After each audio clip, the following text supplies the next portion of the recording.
Okay, we went through all that. We also explored quite a bit on dukkha, the notion of dukkha. Yes? What is dukkha? Allah, try lah, never mind, just suffering lah. I know you say dukkha so many things. I cannot think of the words. Suffering, suffering. It's okay. I know you know what it means. Okay? And most importantly, and this is the link, the connection to this week's class. In essence, in effect, the 5 grasping aggregates is dukkha. Remember that last line?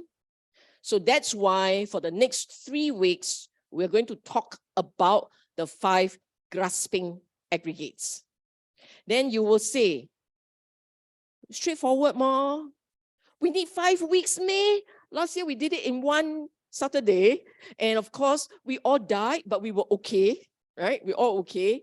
I've decided I need you to understand these 5 grasping aggregates until it is second nature. And this is what we're going to do today. I need you to be able to identify for yourself, that aggregate, to differentiate, identify, and be able to explain for yourself. This is all for yourself. In daily life, these aggregates are part of you. You need to be able to recognize them sharply, clearly, because they're part of you daily. We want to fix our mind, right? We're here to learn the Dhamma so we can learn to tame our craving and calm the dukkha. That's what we are doing. To do that, you have to understand deeply, intuitively the aggregates. Any of you play music? Music. Okay.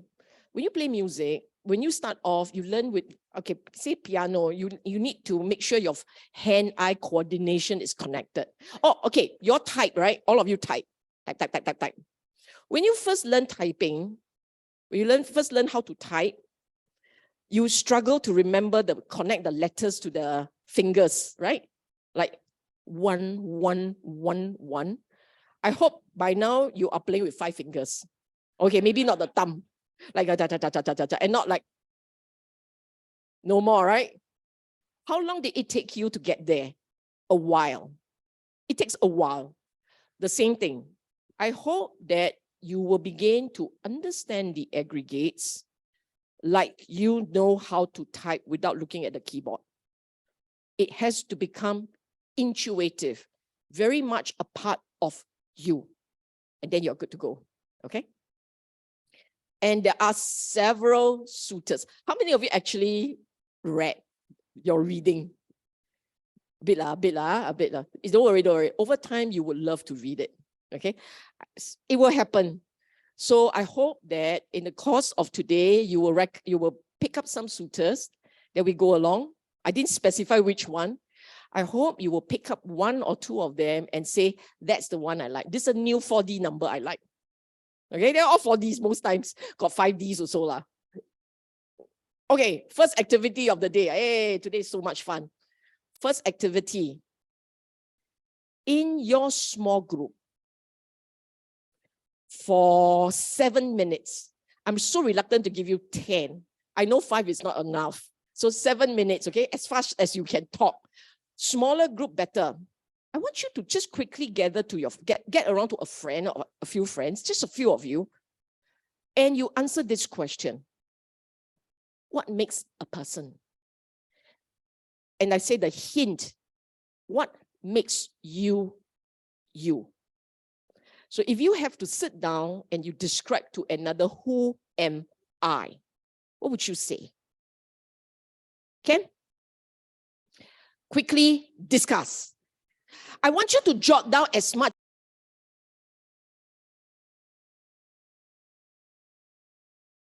I love that you all like populate this board. So, you know, family is missing. So I'll add this in for you. Relationship. Accomplishment in life. achievements in life, which I suppose you go into the ambition and goal, right? Your name, it's missing. What else? Huh? Ambition, yeah, it's there. It's there. Ambition is here. Anything else? Age. Right. Huh? Gender. Alamak. Okay. Nationality. Alamak. Yeah, right. Now you are getting it. Agree, Agree. Then, my next question is, then why the Buddha say 5 aggregates of grasping there? Like there's so many things, right? La la la la la la la la. Okay, now we go step by step, huh? When you talk about body, okay, body, I'm going to change a different color. Let's do this one. Okay, this is form, right? Where are the forms? Form. Any other form? Your gender also form lah, huh? Your age also form lah, huh? Anything else? Physical, whatever physical is form. Okay. Then physical is form. Yes, you're right. Okay, then emotional is feelings. Yeah. What else? So actually all of them got feelings lah. All of them lah, right? All of them is feelings. I'm a Chinese. I'm a Buddhist. Like this lah. There's a lot of feelings involved lah. But what are they? They are all perception. Okay. Perception, okay, this one is not perception. Perception, behavior, behavior of quite a few things there. Your philosophy is perception, your beliefs is perception, your likes, decide all perceptions. Perceptions. Can you see that? A lot of perceptions going on. Okay.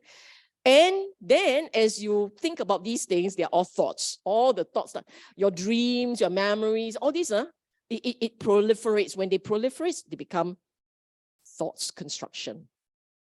And the whole thing is consciousness. So the first answer here may be right, but I suspect it is just repeating what the Buddha said lah. What I wanted you all to realize is that actually a lot of the things that you value in you can be boiled down to just the 5 grasping aggregates. Okay. Then you say, okay, that's it. What's there to learn some more? Then we go into this one. The Buddha's explanation. Okay. And in the Buddha's explanation, okay, a few Pali words coming up. For those of you who hate Pali words, Buddha's language, don't hate it, okay? We all in this class, we learn it simply. Not too many at one go. Like right now, only 5 or 6, okay? You don't have to memorize, but we will do this often enough that you will dream of the Pali words. The word that was used, aggregates, the Pali word is khandas. Aggregates, khandas. And essentially, there are 5 khandas. The form, rupa.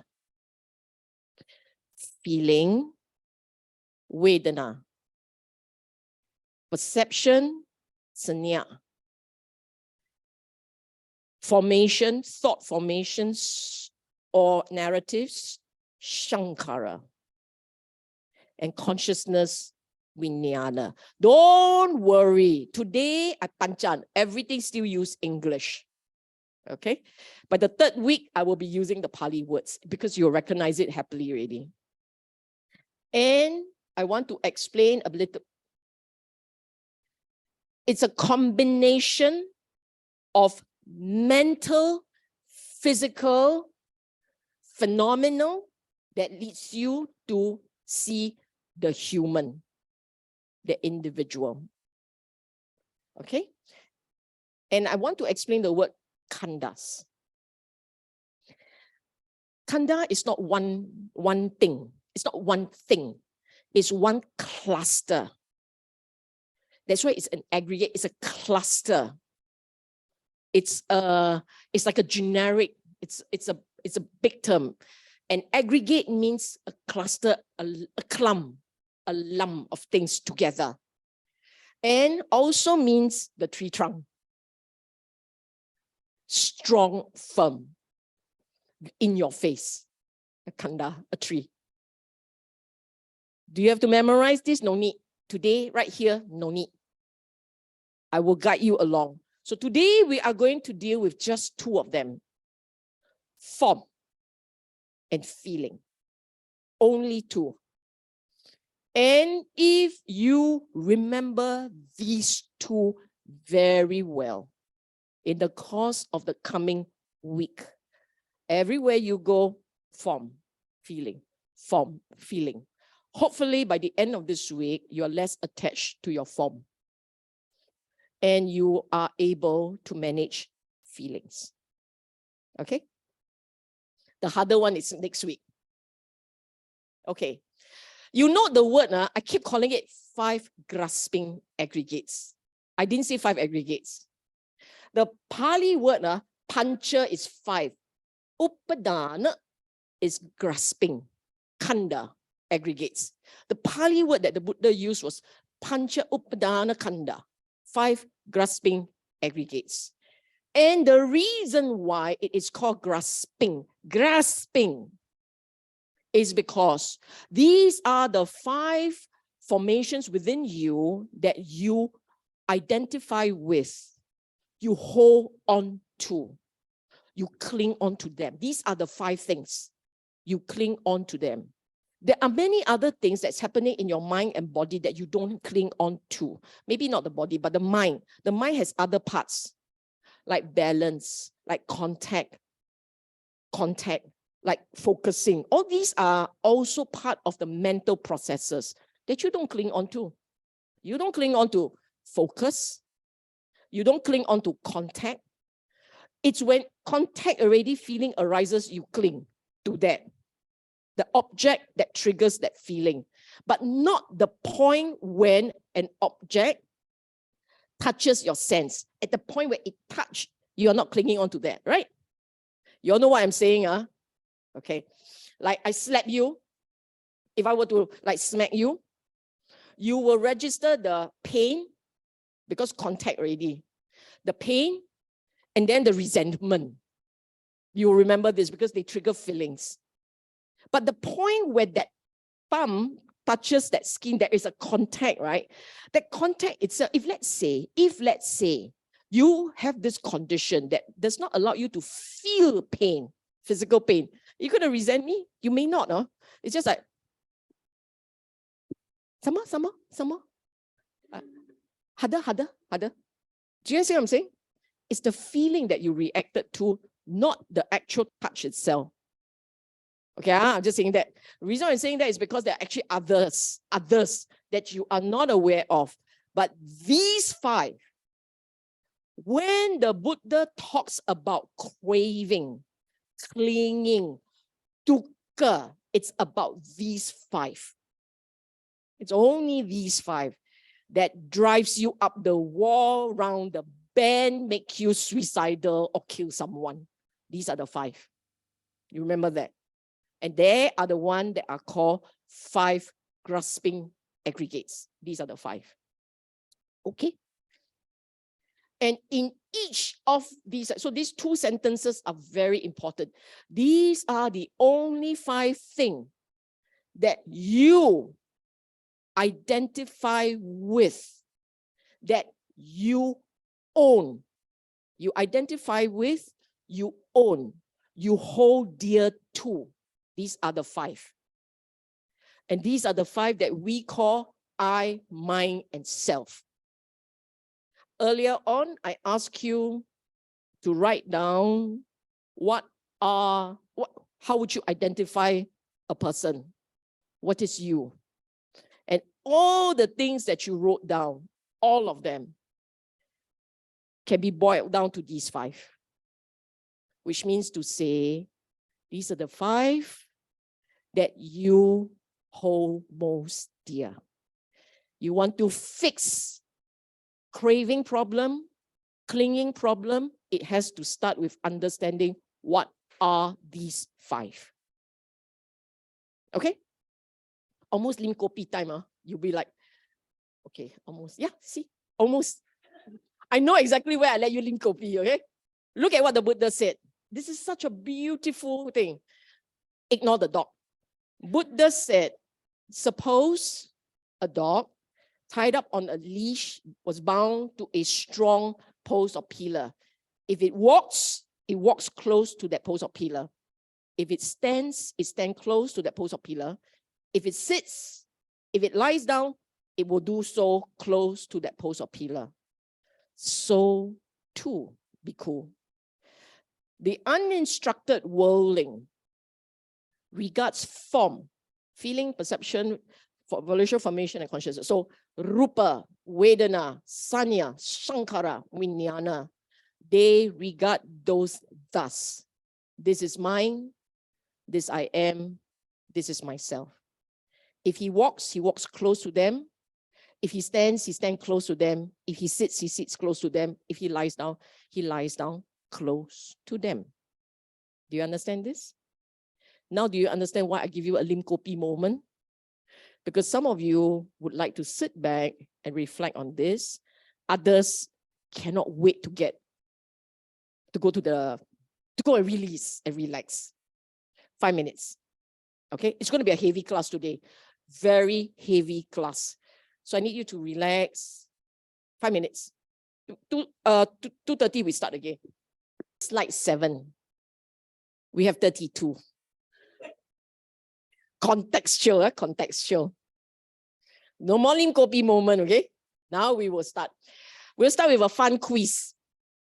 Okay? In this fun quiz, all of you do your quiz. All of you, I want to see your score. Read the thing, do the thing. I regularly color my hair. 1 point for every time you went to the salon, or if you do it in your bathroom, also count, okay? One point for every time you do it over the last 12 months. Okay, go, count. Everybody start counting. I want to see what's the lowest score in this room.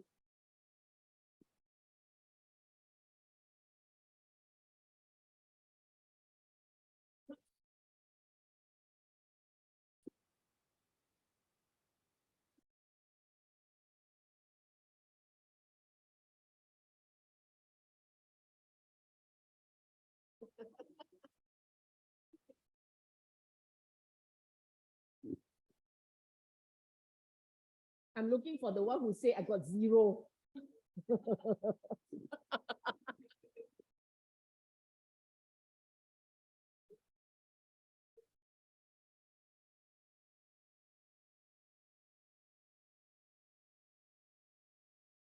On the last 3, 10, 11, 12, 10, 11, 12, it is on a scale of 1 to 5. Okay, it's on a scale, meaning 1 is, oh, nothing really much happened. And 5 means I tore down the clinic wall. Okay?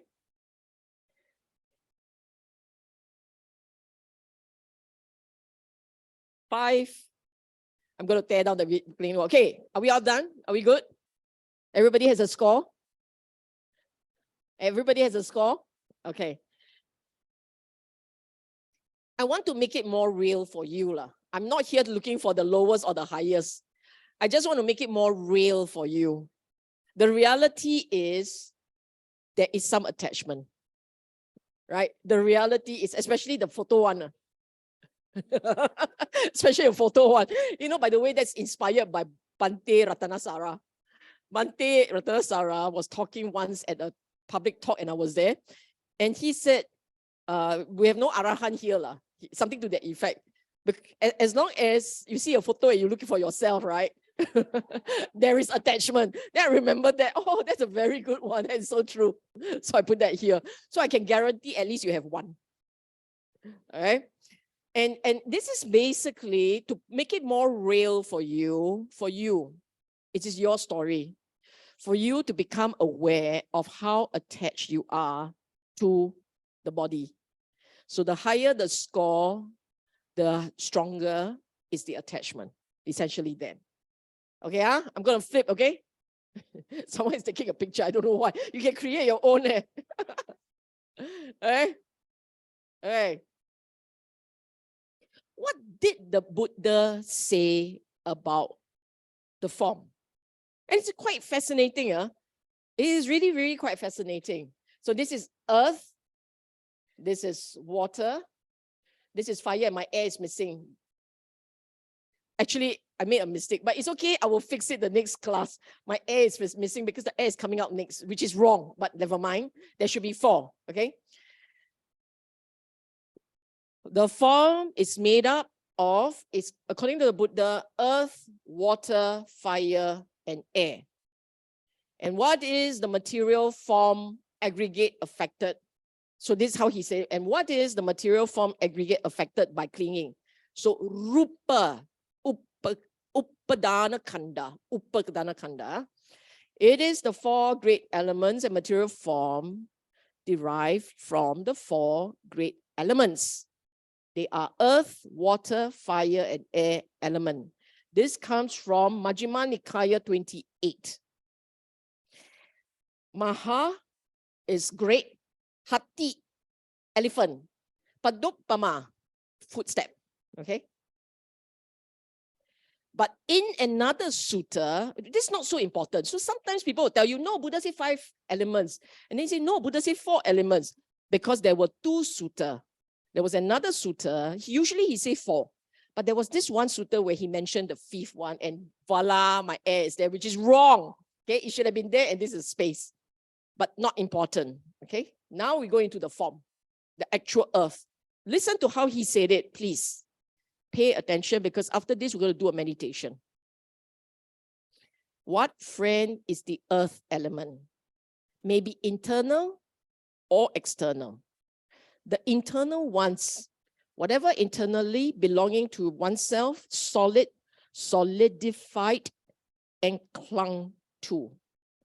Head hair, body hair, nails, teeth, skin, flesh, sinews, bones, bone marrow, kidneys, heart, liver, diaphragm, spleen, lungs, intestine, mesentery, contents of the stomach, feces, or whatever else internally belonging to oneself is solid, solidified, and clung to. This is the internal earth element. Now, both the internal and the external earth element are simply earth element. And that should be seen as it actually is with proper wisdom. Thus, this is not mine. This I am not. This is not myself. Let me stop here. He said, you need to have wisdom when you reflect on the internal earth element. It's not mine, not I, not self. I repeat, you need to reflect. So therefore, it is a practice. It is not a habit. Our habit is to identify with the earth elements. That's our habit. But you cannot identify. You must learn to tell yourself with wisdom. With wisdom means with understanding, with acceptance. With understanding, with acceptance. With that knowing that is very deep, and you go, this is an earth element only. This is not mine, not I, not self. Note, I will explain this further later when we go into anatta. But right here, I'm going to point out to you, this is his sequence. Not mine, not I, not self. That sequence has a meaning. You don't happily, not I, not mine, not self. He said, not mine, not I, not the other way around. I and mine. What's the difference? If you watch your mind very carefully, the instinct is not to say I. The instinct is to say mine first. The instinct of the mind, right? Our instinct is, hey, mine. Then you go into the, I identify with that. And these belong to me. It's a constructed. The third one is constructed, the self. The instinct is mine. Animal does it. Babies do it. Okay? It's very instinctive. Instinctively, beings will try and cover a territory for themselves. The mind is instinct. The I is constructed. The self, lagi more constructed. Animal does not say, I own this. Sorry, it doesn't say I am. I am identified with that. It merely said mine. But you having consciousness and at a higher level of reasoning says, if it is mine, there is an I in it. Okay, so I repeat, he said, with wisdom, see with wisdom the earth element as it really is, not mine, not I am, not myself. So in the training, there are two parts. Part one, there should already be some degree of wisdom with understanding and acceptance. Then every time you look at the earth element, you will say, not mine, not I, not self. That's training. That's the training. Okay, now listen to what he say. When one sees it thus, meaning it sinks in, it has sunk in. When one sees it thus, as it actually is, with wisdom, see the word appears again, with proper wisdom, you can have this. Your mind starts to lean into the not mine, not I, not self. With wisdom and understanding, then the second part happens. You become disenchanted with the earth element and dispassionate towards the earth element. Meaning to say you are no longer so enthralled by your kidneys. You're no longer so, this is my kidney. See how beautiful these kidneys are. Okay, you are no longer so enthralled. You become dispassionate. Only when that happens. You hear this, huh? You understand this part? You understand this part? So in the training, with regards earth element, those hair that we color so often, next time you color, you will say, not mine, not I, not self. You accept that it is turning color because you're going into autumn. You are lucky if you're a woman, at least you don't go into winter and drop hair.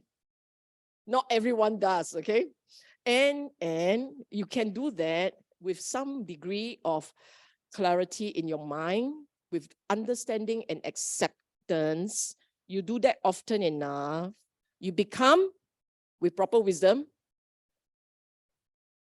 disenchanted, meaning no longer enthralled, no longer fixated. You become like that and you become more dispassionate. So more accepting, okay? That's not all. This is only part one. Look at part two. There comes a time when the water element is disturbed and the earth element vanishes.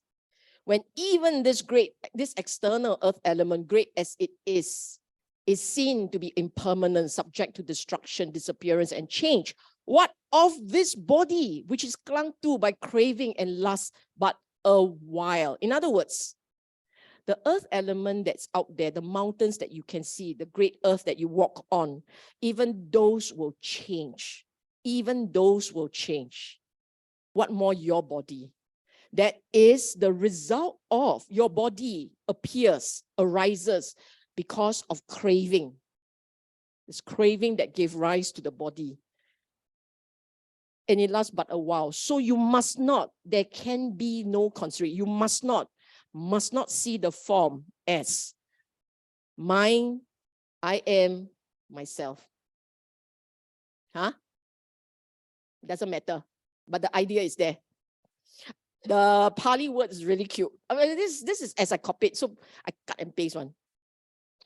The Pali word, the original Pali stanza, right? It say ekang mamang nais na ekang mamang nai sohang asmi nak me so atta. Na no. Na ekang mamang. This is not mine. Na isohang azmi. This I am not. Nak me so atta. This is not myself. This is how it was said in Pali. And it's beautiful. It's really beautiful as it becomes because our mind is so used to owning things, owning it, identifying with it. Because our mind is so used to that, it will take us a while to turn away from that habit. So you have to keep doing it. You have to keep doing it. Every time you think of your body, you will say, this is not mine. I am not this. This is not I am. This is not myself. You have to keep doing this until one day you start to notice that your body and you, the attachment gets a bit disconnected. Then business is good. You have started. Until that happens, you're still attached. Okay? And this is form. Water. Very good. Water is really, can you see the words? These words are better, right? These are better. Water element, maybe internal, external, internal element, what that you cling on to, whatever internally belong to oneself is water, watery clung to. Bile, phlegm, pus, blood, sweat, fat, tears, grease, spittles, not oil of the... I don't even know how the Buddha can identify all these things. Oil of the joints. Urine, of course, it comes out, you know, whatever else internally belong to oneself, okay? And the same thing, seen as it actually is, should be seen as it actually is, with proper wisdom thus. This is not mine, this I am not, this is not myself. Bhikkhu Bodhi's translation, exactly as it was written in Pali. That is why it's hard to read. Where got people say this I am not, right? I'm not this. But that was how it was written in Pali. Not me so atta. This is not myself. Ne sohang asming. This I am not. I'm not this. Okay, this I'm not. When one see it thus as it actually is with proper wisdom, you become disenchanted with the water element and the mind dispassionate towards water. I repeat, okay, this is okay, You can go back and read for yourself. 28, okay? 2 is easy, far is prosperous. These will remember, these guys will remember. Okay. Extremely prosperous suitor. Look at what he said. Though a time will come, it's happening. Water will carry away villages, towns, cities, and the streets when the water, and it can disappear.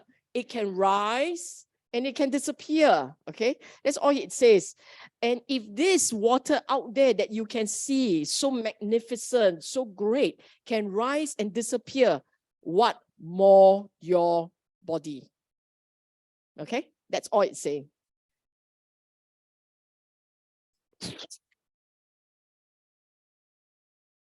Fire element, that by which one is warmed, ages. So in his time, too much heat makes you old. Ages is consumed, and that by which what is eaten, drunk, consumed, tasted, gets completely digested, or whatever else internally belonging to oneself is fire, fury, and clung to. This sounds to me, right, when I was reading this, it sounded to me energy. How, because your food actually is digested internally in a process. He's describing a process, okay? And same thing.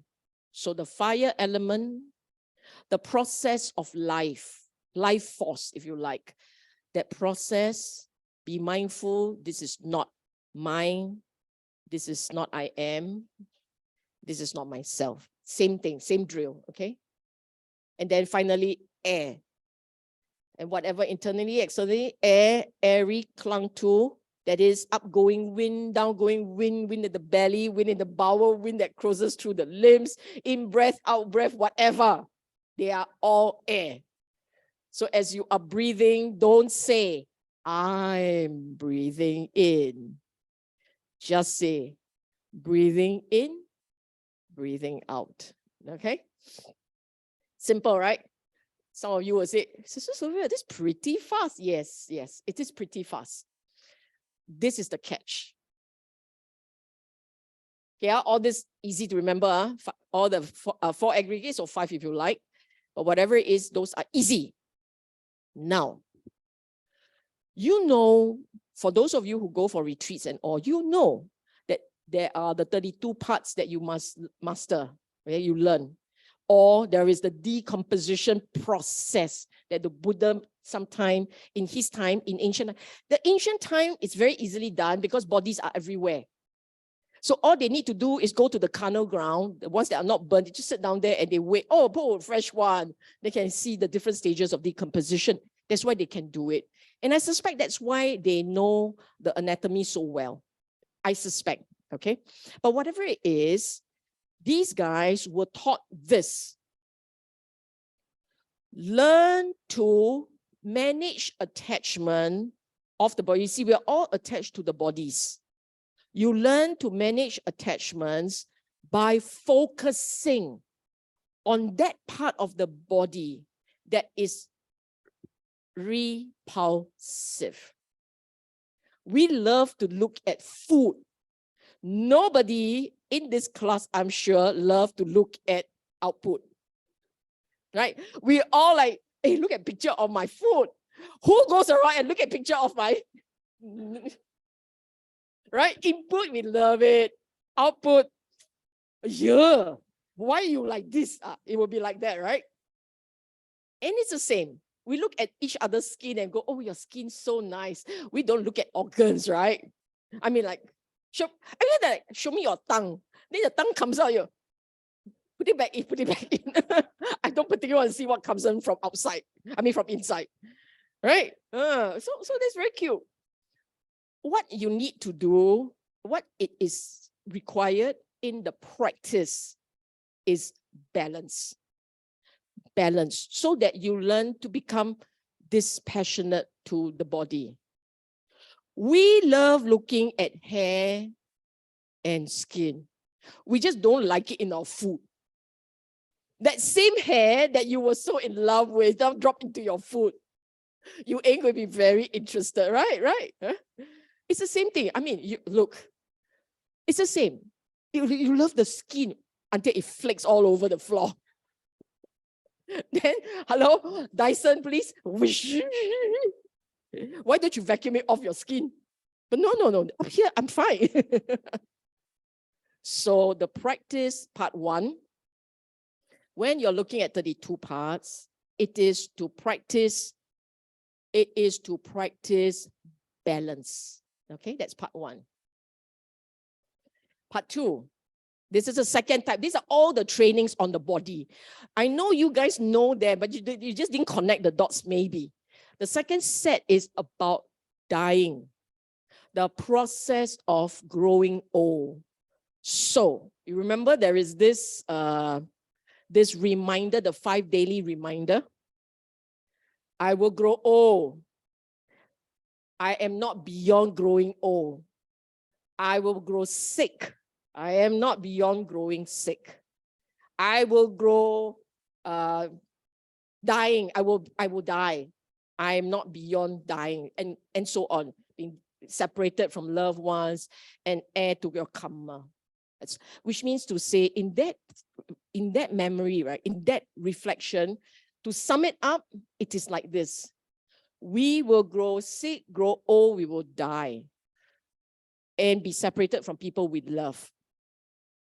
And the only thing we take along with us are our actions. The only thing that accompanies you to the life next and the life beyond are the things that you do intentionally, because it affects the state of mind, which then affects the becoming, the arising. So when you do that, you will place more emphasis on the correctness, the goodness of the action, instead of me, this body, the I. That's a reminder, okay? So reflect on aging, sickly, bodily degeneration. For added shock factor, reflect on death and bodily decomposition, okay? In the old days, you need the shock factor, you go to Mandai or Choa Chu Kang and hope that somebody was so kind as to not bury a body. So at least you got audio visual for you, okay? Okay, visual, not audio. But today, Singapore government, we're very, very effective, right? We bury everything, we keep the infection to a minimal, right? We're very, very good, so don't have long. You want to, you have to go to another country. India, I think still, you can still do that. Or you can join the police force. But that's just tongue in cheek. The reality, actually, this is really for shock factor. Now, balance, balance. In the time of the Buddha, there was a bunch of monks who were encouraged to learn to be detached from their body, but they went overboard to the point that they started killing themselves. They found the body so repulsive, they decided, why not just hasten the end? Buddha went on a retreat, 2 weeks later came out, half the numbers got decimated. Okay, it was prominent enough for him to go, how come so few are the numbers? Then Ananda told him, oh, they all went to kill themselves because they felt so repulsed towards the body. Then the Buddha said, okay, everybody sit. I teach you metta. They had to learn metta. Because it's a balance. The practice is a balance. You must please always remember this. This practice is a balance. It is not to hate. The reason why we are shocked into being repulsed by the body is because we are overwhelmingly intoxicated with the body. Overwhelmingly in love and obsessed about the body, to the point that we are not balanced. So to give you a good shove in the right direction, they get you to see that balance. However, if you tilt too much into the being repulsed, then you need metta to restore love in the heart. Love, kindness, compassion, friendliness in the heart. Remember this. The practice is the middle path, never either extreme. Okay? Now, balance. Balance to see that this body is constantly changing, constantly degenerating, constantly. You may not see it at the atomic level, the microscopic level. You can only see it big picture. But if you keep coloring your hair or you keep doing some things to your body, you are actually preventing the mind from seeing it properly. Okay? Now, for the first time, we are going to do a bit of meditation. Okay? We're going to do a bit of meditation. I'm going to guide you through this just so that you get a sense of the 32 parts meditation. This one online, I like it very much. So I give you the YouTube link. You can go online and look for her. Eya Sudama. Eya Sudama has been here before, Eileen. Yeah. And it's a good place to start. It's about 38 minutes long. So, I thought it was Ajahn Brahm's site. I'm not sure. You can go online and check. I honestly am not sure. I only found her online.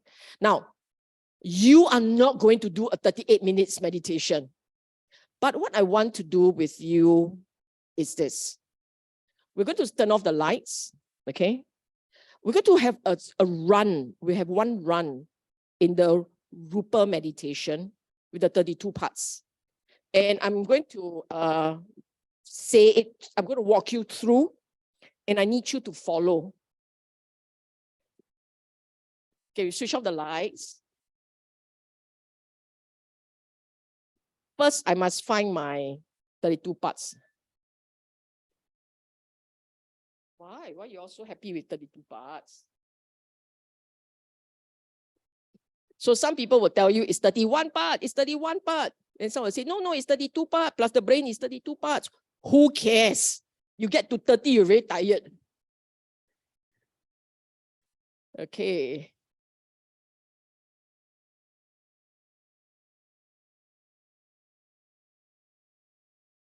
Sorry, I'm still looking for my 32 parts. 32 parts, meditation. Okay, maybe we should switch off the so cute. I just need a suitor.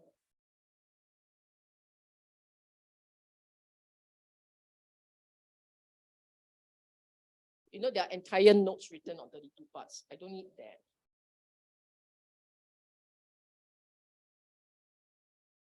Can I invite everyone to sit quietly? Calm the mind down first. Close your eyes. Upright.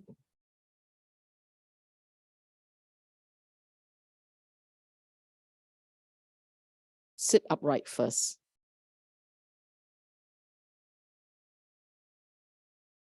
Three deep breath.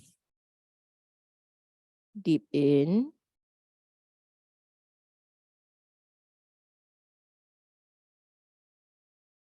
Slow release.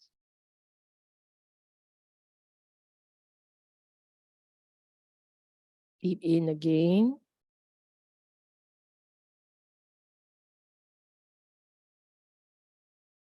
Slow breathing out. Make sure that your body is comfortable. So adjust the body. Make it comfortable. Make it relax.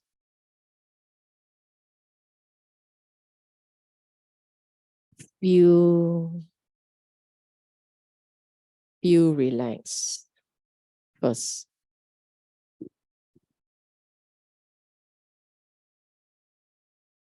So you notice the body is sitting upright. The body is comfortable.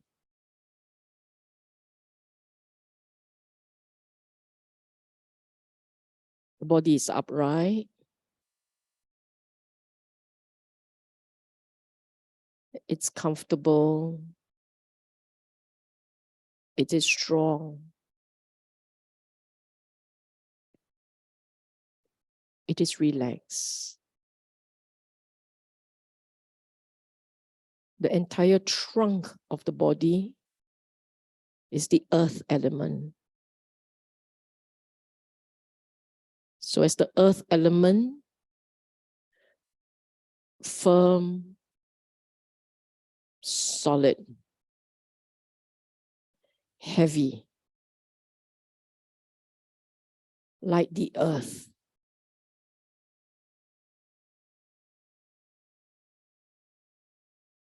As you look at this body, you notice the body is breathing. Body is breathing. Relax, comfortable. Body is breathing.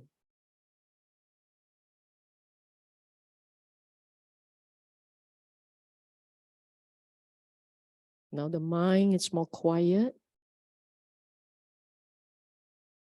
Now we look at the head.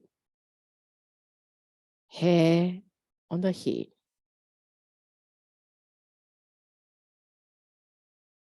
The hair on the head. Run an imaginary hand Take a few strands, put it on the floor. Hair on the head. Take a few strands, put it on the floor.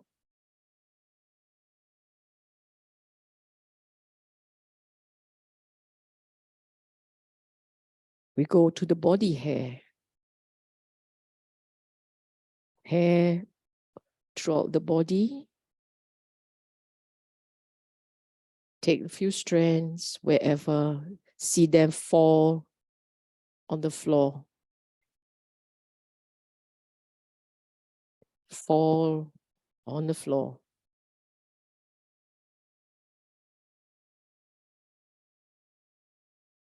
The word Loma, body hair. Nails, fingernails, toenails. Trim them. Collect them on the floor. Trim them. Mindfully, quietly, let these nails fall on the floor.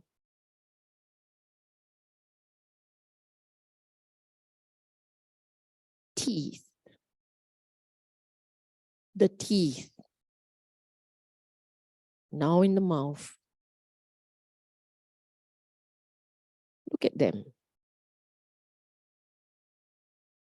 Look at the teeth.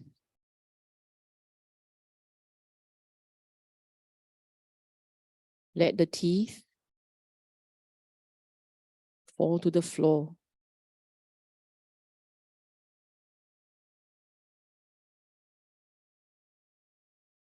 Now skin.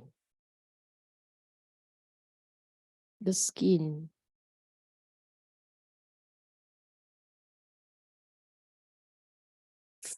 Peel the skin, flick it. Flicking off onto the floor.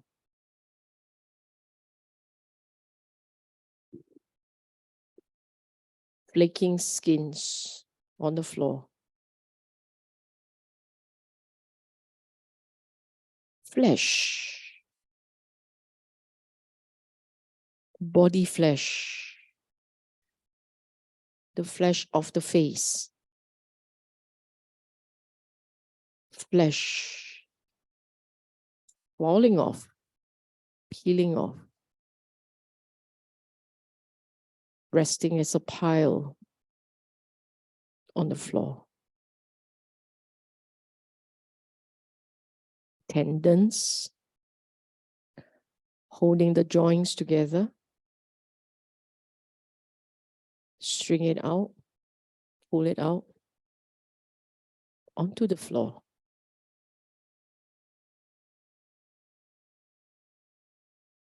Bones. The skeleton.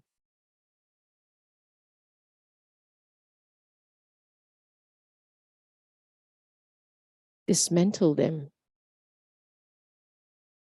onto the floor.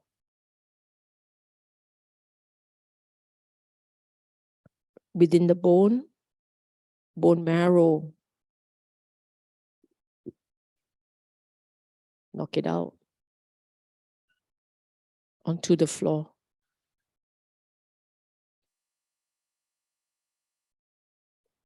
The kidneys. The heart. The liver. The lungs. The spleen. Onto the floor. Scoop them out onto the floor.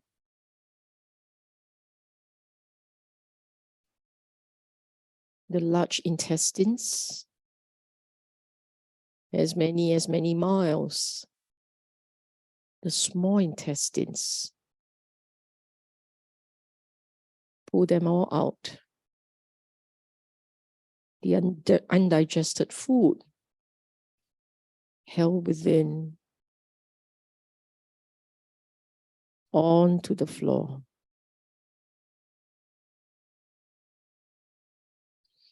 Feces onto the floor. Bile, water elements,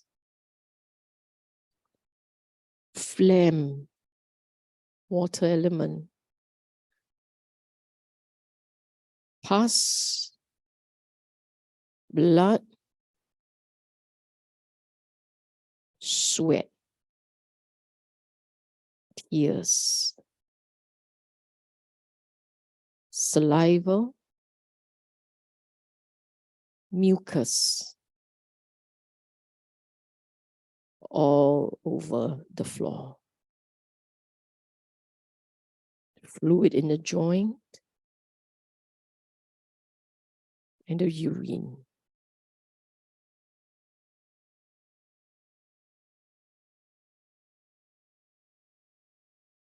These are the 32 parts, the 31 parts of the body.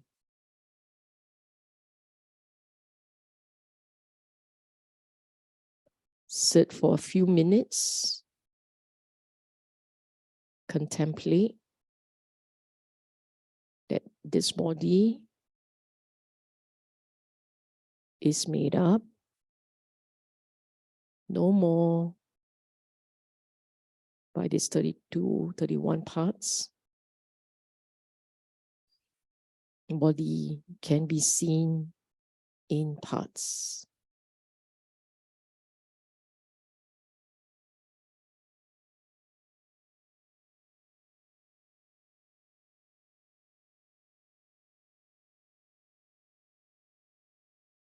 Another way to look at this body is to merely see from the top of the body to the sole of the feet.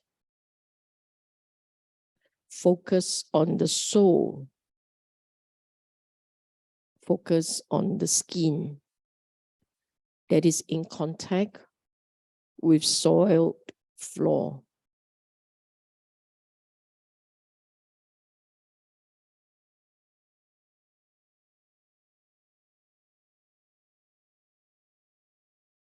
We're going to end this session moving slowly out in this order. Deep breath in.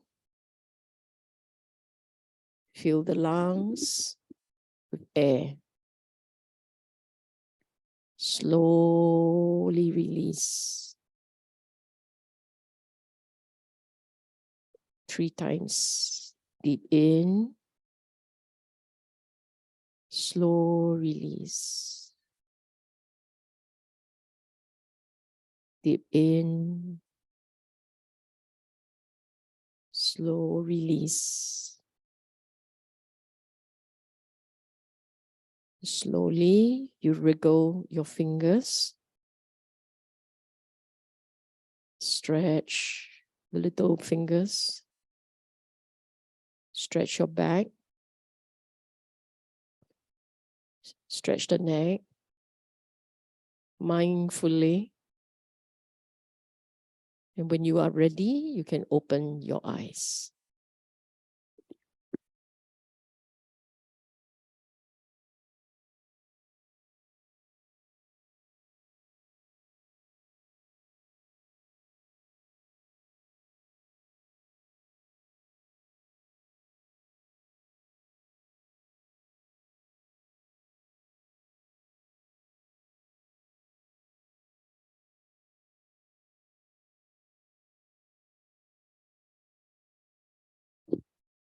It's 15 minutes, huh?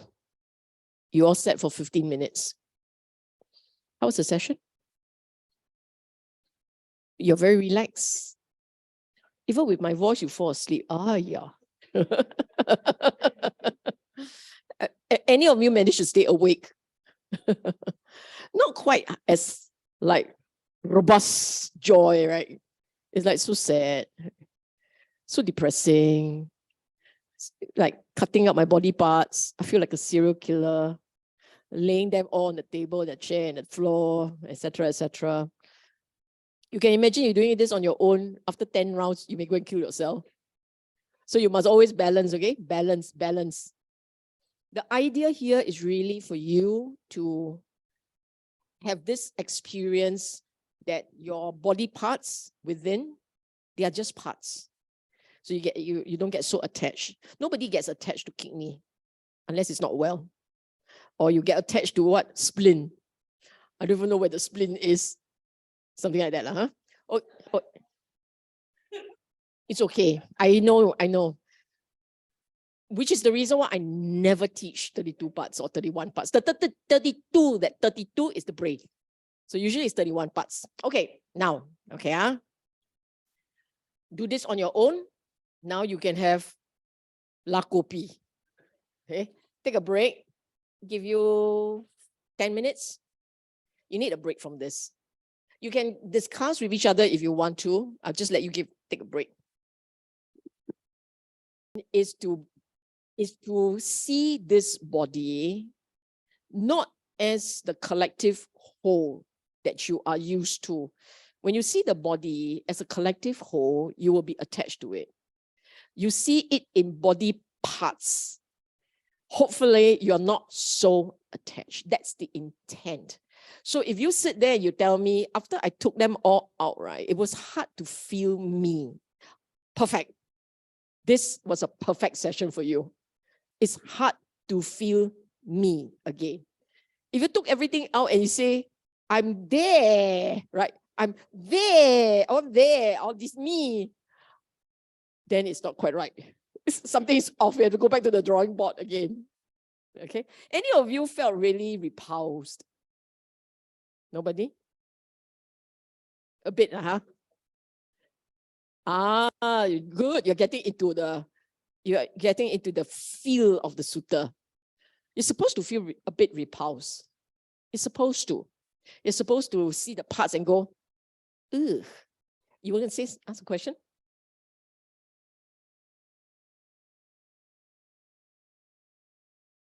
Oh, yeah, the attachment is strong. The fear. Any of you felt fear? A bit, huh? Attachment is strong. It means you're attached to the self, the body, particularly attached to the body. It's not a big deal. It's just like that. Some of them too polite to say only. It's okay. Any others?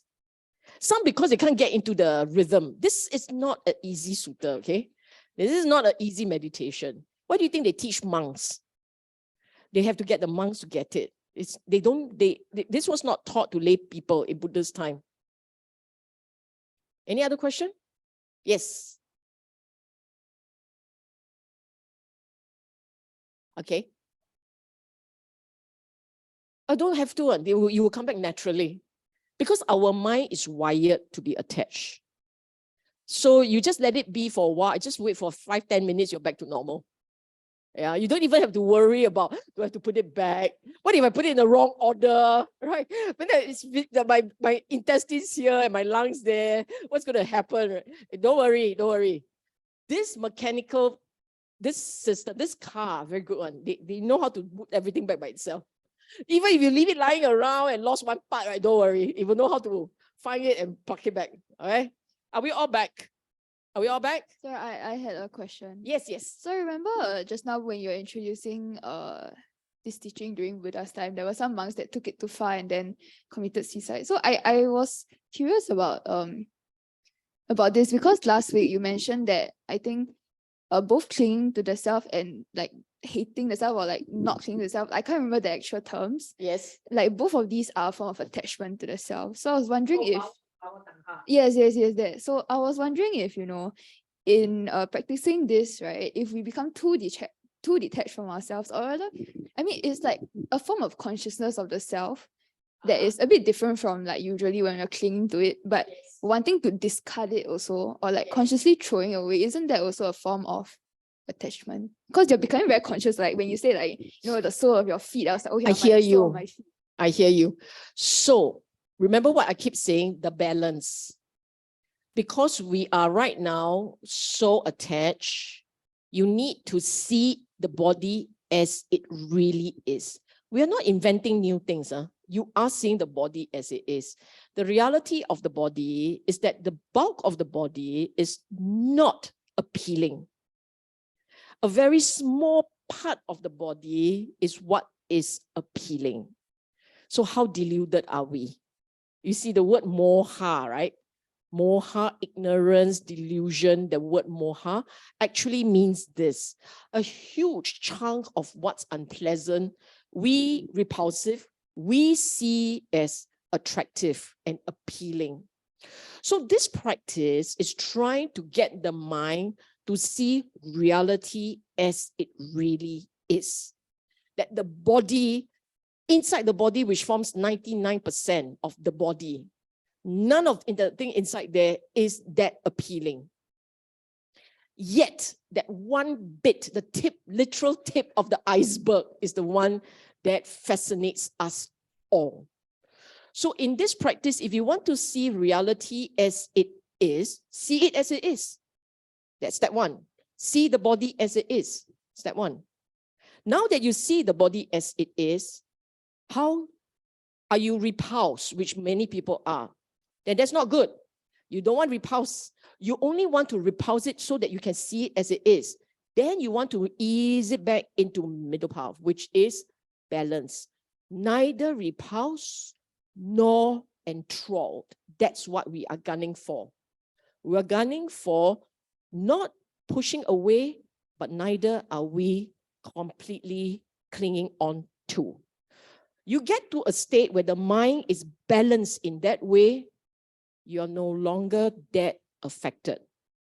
You are no longer so much in suffering. Okay, it's the balance.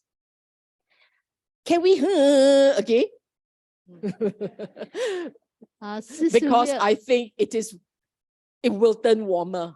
Sylvia, one person asked if witnessing an autopsy is a good thing to do. It is, if the intent is for you to learn detachment. Okay? Okay, now we are going to look at Vedana.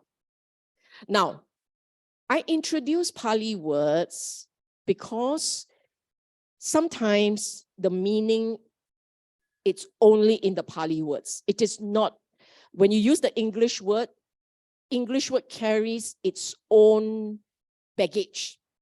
The English word has its own baggage.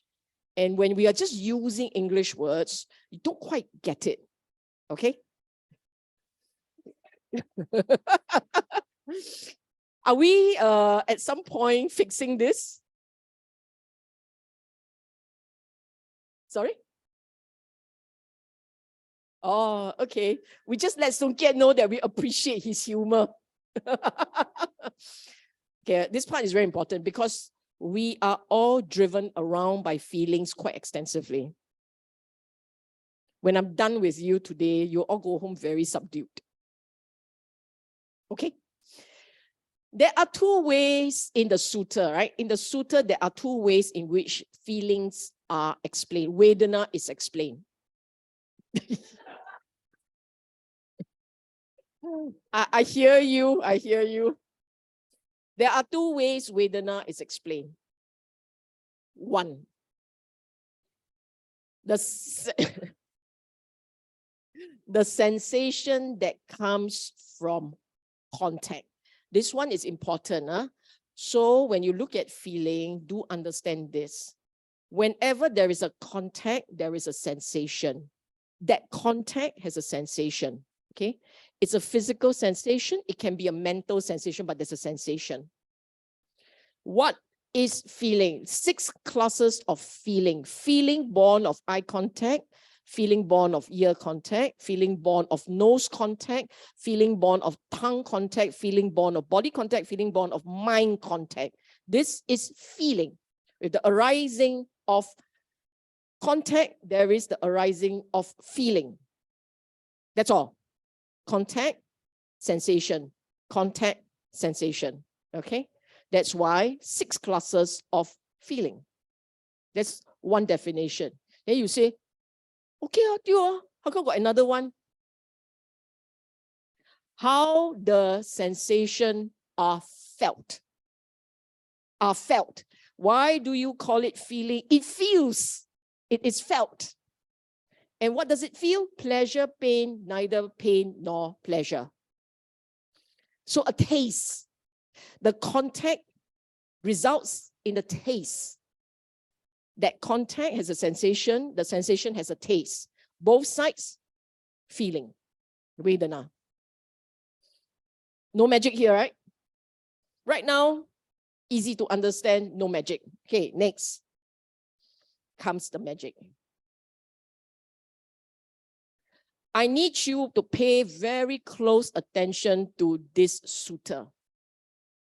This is a sutta between the men, Visakha. So you see the word, the name, the noun, the pronoun or whatever, the name, if it has a thunder above, the letter at the end, it's a female. If it doesn't have a thunder above, it's a male. So this Visakha, if it's a male, it's a ka. If it's a female, it's a a. So this Visakha is a male. The Madina is the woman. It's the nun. Power nun. She's the one with a lot of wisdom. Okay. So this is the sutta in Majjhima Nikaya 44. The two of them. So the other one was 28. This is 44. Say is to die. So 44, die. Okay.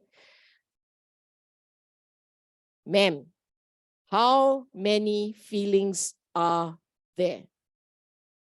She replied, how many?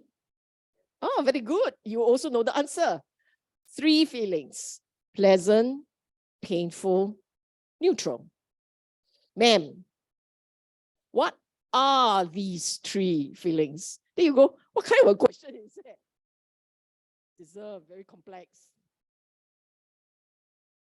Physical, mental. Okay, physical, mental, pleasant or enjoyable, pleasant feeling.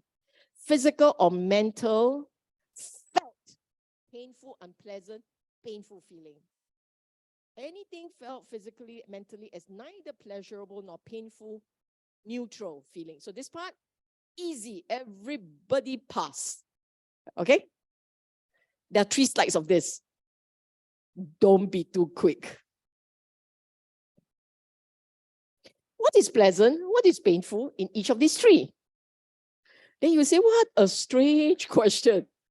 You already said pleasant, felt, what is wrong with you? This is where it gets really, this is one of my favorites, okay? This is where it gets really, really fascinating. Watch this. Pleasant feeling is pleasant when it's there. Painful when it's not. Agree? So what is seen as so obvious, now so true. Wait, painful feeling is painful when it's there. Pleasant when it's gone. Also correct, Wait for the third one. This is where the magic starts. Neutral feeling is pleasant when there is knowledge. Painful when there is ignorance. Brilliant, right? So beautiful. What does it mean? When you understand the Dhamma and you sit quietly and you don't feel joy or anything, it's just neutral. Actually, in that state of Dhamma awareness, so beautiful, pleasant. When there is knowledge, knowledge is knowledge of the 4 noble truths. Therefore, knowledge means when there is Dhamma in your mind. So for all those of you who now understand the Dhamma and has the Dhamma here in your heart, your days will be very pleasant because it's either pleasant or it's neutral, it's pleasant. Lucky thing. But when you don't have that, then when there is nothing to do, it's neutral, you get restless. You want to go feed it. You go and look for food. You go and watch a TV. You go and call a friend because you cannot bear being alone. When there's nothing to do, you get disturbed. So at that point, there is ignorance. That's why it's painful. Okay? Isn't it beautiful? So that's it. This is one of my favorite. Okay. Are we good here? I got one more slide to go.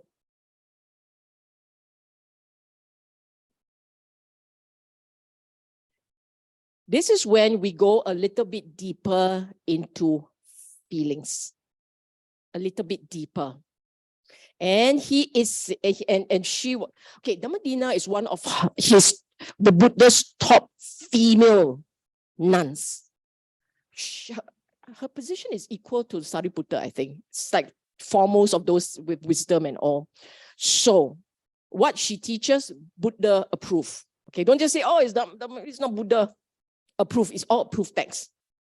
So underlying tendencies for each of the three feelings, this is where it gets really impressive. I need you all to calm yourself down. Be familiarized with feelings. Okay? Pleasant, painful, neutral. Familiar? What do you think is underlying pleasant? Answer? Greed. The underlying tendency of greed underlies pleasant feeling. The underlying tendency for repulsion underlines painful feelings. The underlying tendency for ignorance underlines the neutral feeling. The third one you don't understand, but the first two you must understand. Because, so I rephrase it, because we have underlying tendency for lobha, greed. Because we have that as an underlying tendency, we want pleasant sensations. Agree? Because we have underlying tendency for dosa, anger, underlying, we don't like pain, so it will come out. If you have no underlying anger, pain is just a sensation. No painful, just a sensation. If you have no underlying tendency for greed, having something pleasant is just a sensation. Not painful or pleasant, it's just a sensation. Everything is just a sensation. That's what it means. But because of the underlying lobha, greed, dosa, anger, because of those underlying habits, instincts, because of those, you will perceive feeling as pleasant or painful. You don't believe it? Next time there is a sensation of something painful, you look at the aversion, it's there. I don't want, I don't want, I don't want. So much noise. So much noise. You know what I'm saying? But because we are here in the Dhamma hall, you're not affected. Because there are more pleasant things going on. All right? Then the last one.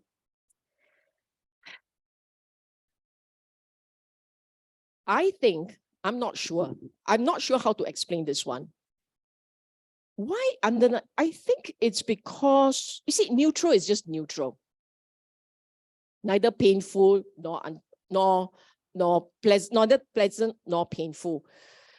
And we see it as neutral. We see that as neutral actually because we don't have Dhamma. So when you don't have Dhamma, if it's not high stimulation, you will see it as no nothing. When there is no Dhamma, right? When there is no Dhamma, any sensation that is not highly pleasant or highly unpleasant, you will dismiss it. You don't pay attention to it. So the sensation of neutral, no extreme emotion, no extreme sensation. That sensation of neutral is because you're not interested. It's no big deal. No Dhamma. But where you have Dhamma, it's not neutral, right? When you have Dhamma, the so-called neutral feeling becomes pleasant. So when there is Dhamma, there is no neutral. That is why people who are practitioners of a very high order and they're very comfortable in the practice, right? They can sit anywhere, do nothing, and they're feeling really good.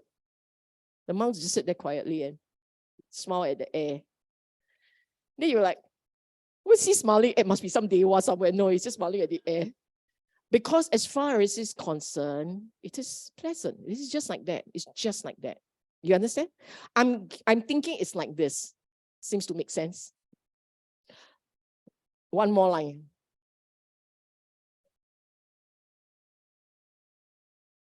What should be given up in regard to these feelings, right? Underlying tendency for greed, you've given up. So when you feel something pleasant, you must watch not the pleasant, but you must watch that greed. I will repeat, it's the same thing. When you have something painful, don't watch the pain, watch the anger. Let go of the anger. Let go of that greed. So when you see something very pleasant, don't sink into pleasant. Just see the greed. I want more, more. Okay, see that part. When you see something neutral, recognize Dhamma. Go back into the Dhamma, you feel peaceful again. Get it? Good? Okay, everyone? Any question here? I will stop here, take question. You need to get this. I know you need time to go back and digest this further, but it's really, really very beautiful here, okay? It's like, you should be wiping off tears. Oh, this is so dumb. Like these. I don't see any reaction. Yes, please. Oh, okay. Why? Okay, whatever. Eileen called the shots. Yeah, sorry, I'll pass you the mic later. So my question is, in the Satipatthana Sutta, there is a section on Vedana, and it has worldly and unworldly categorization of feelings. How would we understand that? Worldly is the pleasures, the sense pleasures, in the sense of achievements, accomplishment that you make in a worldly setting. Spiritual is the jhanas, or the Dhamma, the sense of the Dhamma.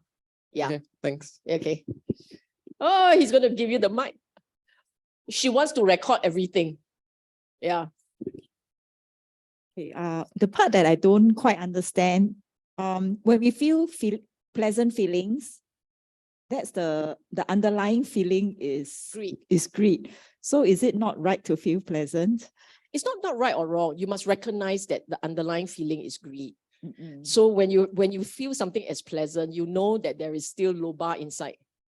Okay, so how do we overcome? Just watch it calmly and let it settle. Let the lobha settle.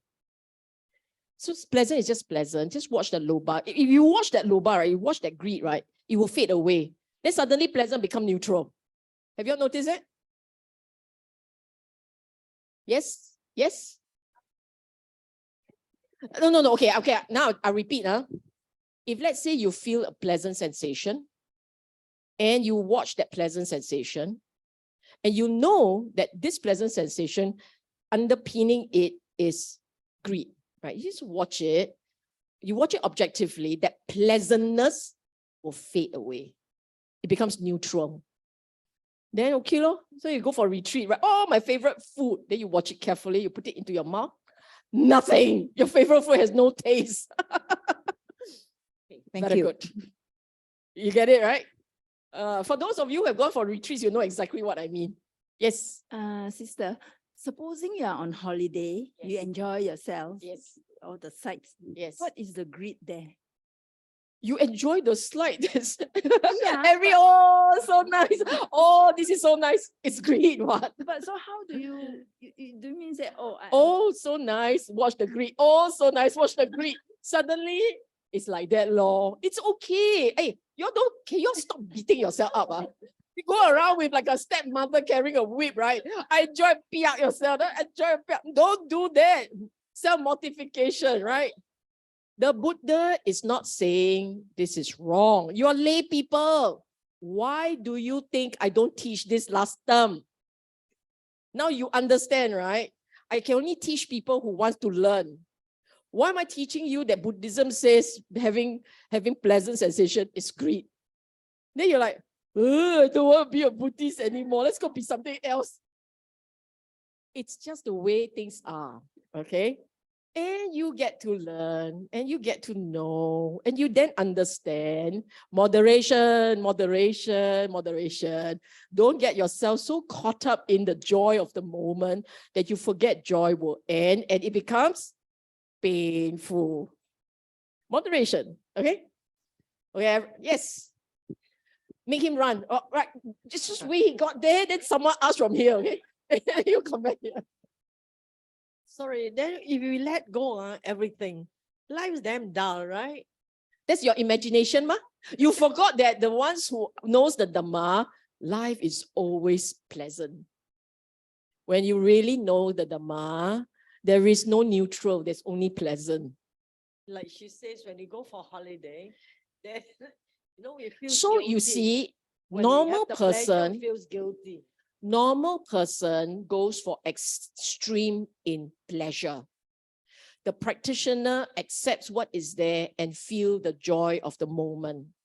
So everywhere this person goes, there is a sense of calm and joy that is not stimulated by an external object. Which is better? Solar panel or fossil energy? Of course, solar panel is better. It's all internal, internal joy. Okay? I'm not saying you cannot enjoy. I'm saying that if you go by your regular way, you only have 5 minutes pleasure and many minutes pain. If you learn how to accept whatever is there and see it as it is, then you can still feel the joy, feel the pleasant, but recognize that this pleasant can come followed very closely by his best friend, unpleasant. They come together.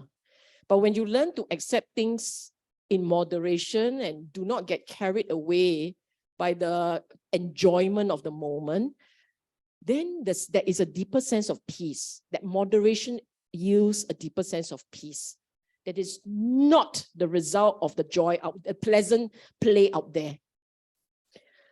You cannot ask me how it feels like. You must feel it for yourself. It's like me describing, I don't know, Coca-Cola. Don't drink Coca-Cola, then you know exactly how Coca-Cola feels. Then you start thinking about how it feels in connection with something you know. Okay? Yes. She's waiting very long already. Not paid enough for this. I can take over. So I don't really have a question, but I had a suggestion, I guess, which is also a bit of a response to some of the questions that were raised. So I think in the first slide, right, you said that I know Dhammadina said that neutrality with wisdom is pleasant or something. Neutrality is like positive, basically. And with knowledge is pleasant. Yes. And then neutrality with ignorance is unpleasant. Yes. So actually that was the part that I related to the most, actually. Okay. Because I feel that, like, to me, the way I interpreted it was that neutrality is like being numb in a way. It's not painful, it's not pleasant necessarily, but it's like nothing. And when you feel numb, this is like ignorance, right? But then when it's peaceful, numb is too then, strong a word. yeah.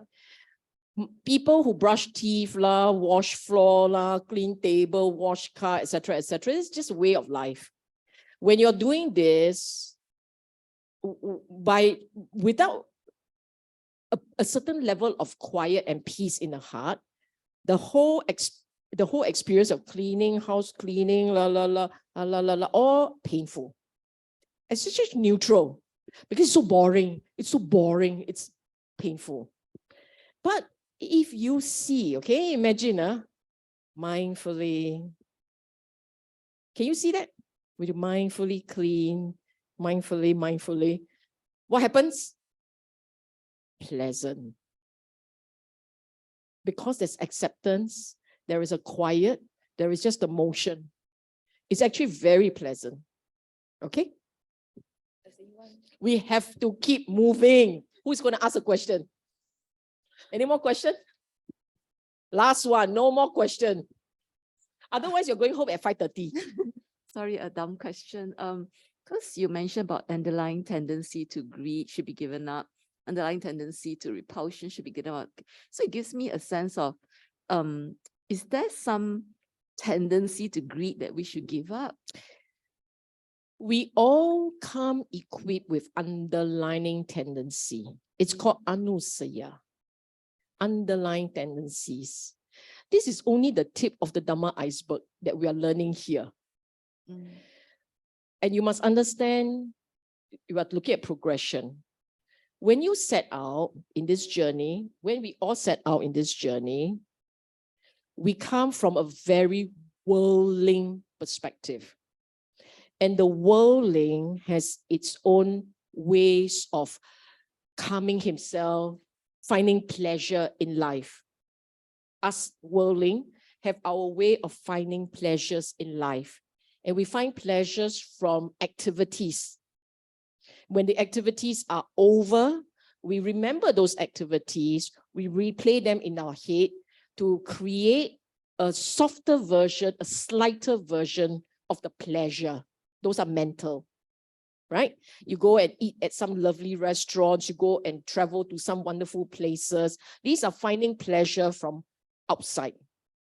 And when you're feeling down, you're feeling out, you go shopping. Let's just burn a hole in somebody's pocket. Why not, right? Think already happy, okay. Or find a friend to chit chat with, find a distraction from outside. That's how the worldling finds pleasure in the sea of no pleasure. Agree? Our life without the Dhamma actually is just a sea of turbulence and uncertainties and just being swept left, right, center by the sense impacts that come at you. That's all. That's your life. Well, the Dhamma comes into play, and the Dhamma says, in the manner that you conventionally and traditionally find pleasure, that's where the pain is. That's where the problem is. Because you only build, basically you're building addiction. You are already addicted to a certain way of doing things, which then generates that momentary dopamine that gives you the satisfaction.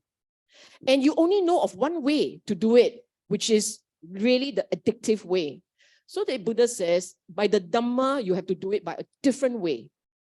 You learn that your mind can come down on its own without you introducing external pleasure. It learns to come down when certain qualities are built up in the mind, it will come down on its own. On its own, unconditional. You don't need condition to calm it down. That's what this practice is. Unconditional peace. Whereas what we are talking about across in the Putujana world, the worldling world, is conditioned pleasure.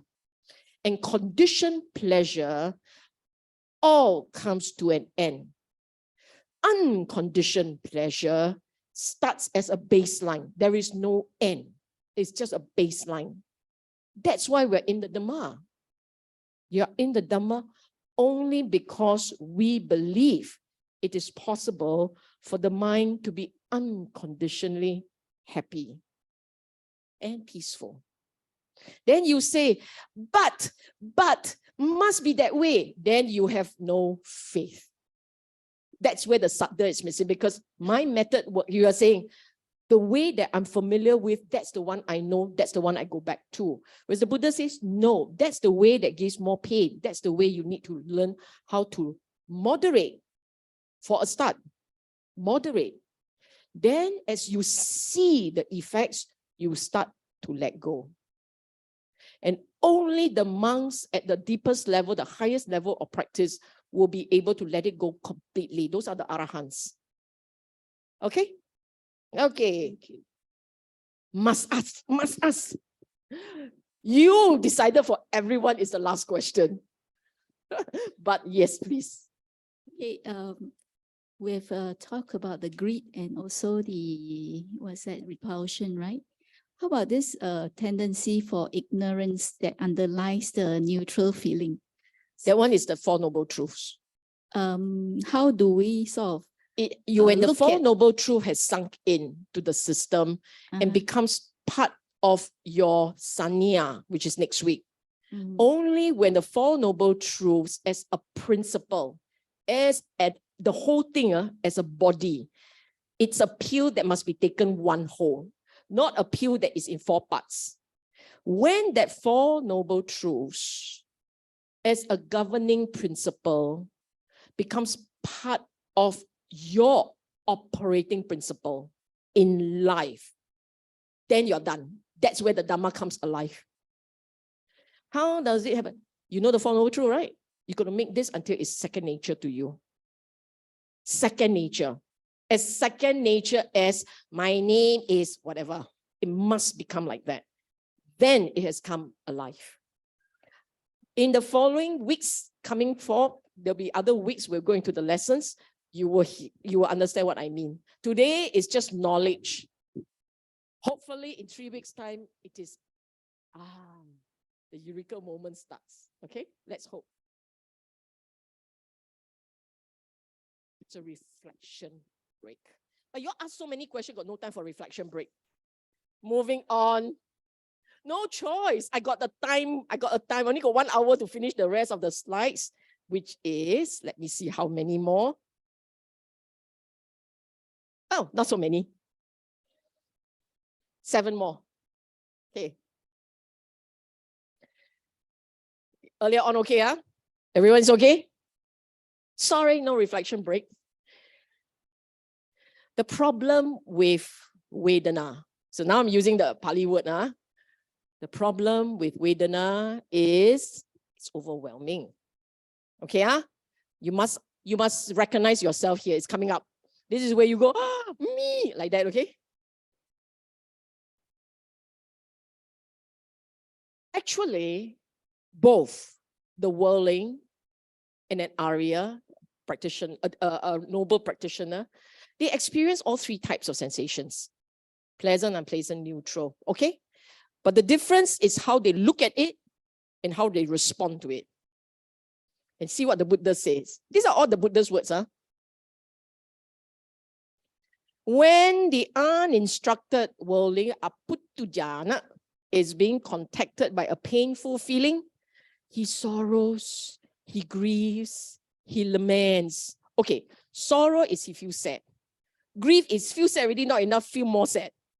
Lament is feel sad already, not enough, must go and complain. Lament. He weeps. Okay, this one very, okay. He weeps, beating his breast, becoming distraught. He feels 2 feelings. The bodily one and the mental one. You strike a man once with a dart, not enough. Immediately whack another one.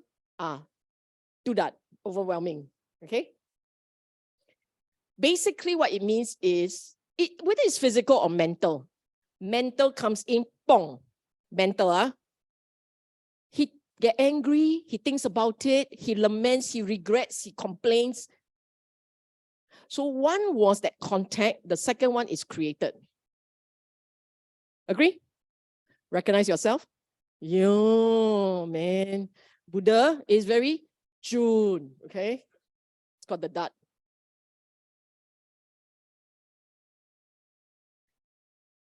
Because of ignorance, we are trapped between the samsaric extreme of pain and pleasure. And what is he ignorant of? Underlying tendencies. Okay. You see, when something happens, then you feel the sensation pleasant. What's your instinct when you see pleasant? I want more, I want more. You are not even aware it's the underlying greed. When something bad happens, something happens and you feel aversion, right? You feel pain. It is painful. What's your instinct? I don't want this, I don't want this, I don't want this. That's your instinct. But instead, you should be looking at what is beneath that, which is aversion. That's what the Buddha is saying. Okay? Being contacted by a painful feeling, he harbors aversion. When he harbors aversion, the underlying tendency to aversion towards the thing, it's there. Okay? Now it makes sense, I see people Okay? This is nothing different from what I have been saying all this while. But look at something else. After he got contacted, he go and look for sensual pleasure because he doesn't know any other escape other than sensual pleasure. Okay? So what happened is he feels the pain, he go do his shopping therapy, then he feel pleasure. So he swing for, or he go makan, or he go look for people to talk. So he swing from aversion to greed. This is what in Cantonese we say, 自己攞嚟衰. You yourself go create problems for yourself. That's actually what it means, this lovely Cantonese words, right? It's not the Buddha describing us. When you feel aversion, when you feel pain, there is discomfort. You don't like it. You're not happy about it. The next thing you do is look for distractions therapy. We seek a way to distract ourselves from that pain. So therefore, we go look for something we enjoy. Either I listen to music, I go and talk to a friend who is this poor, long-suffering friend who has to put up with you complaining about everything under the sun. Why not, right? Or we go and do some shopping and, you know what? Let's go fishing. See the problem? We go and look for a pursuit that we know in the past has given us pleasure. The Buddha said, you don't know any other escape. That's your only escape, find pleasure. Okay. This is the line I need you to remember. Origin, passing away, gratification, danger, and escape. The 5 things. Origin, passing away, gratification, danger, escape. Okay. When something happens, the origin, when something happens, it's because of underlining lobha, dosa, moha, greed. It's always underlying greed. The origin of whatever. The origin of whatever is that greed, that lobha, the tangha. Tangha is greed. That is your origin. When the greed fades, when you are content, you moderate, it will fade. That's the fade. Okay, the origin, the fading, and it is natural. Whatever arises will fade away. That's the point. Whatever that comes will go. Gratification is when you see something, you have only one way of satisfying yourself, which is find pleasure. That's the gratification. You see pleasure, you love it, you want it. But he says there is a danger to that, because when you seek gratification, you are basically feeding addiction. That's the danger. The danger is feeding addiction. What is the escape? What's the escape? What's the escape? Noble Eightfold Path. That's the escape. Your escape is that middle path, the Noble Eightfold Path. And it therefore must come in 3 parts. This is just a sneak introduction, okay? The real thing will come in later. With wisdom, right understanding, right view. With practice, create the right habits, the right discipline. The mind goes quiet, that's your escape. That's why I said, whatever that is, don't go and engage it, just sit there quietly. It will fade away. The escape is all in the mind. With the correct perspective, with some discipline, learning for the mind to know how to go quiet, that's your escape. Must be that way. Any other way is feeding addiction. Don't look so sad. This is the path out. It's a guarantee out. It's a guarantee out.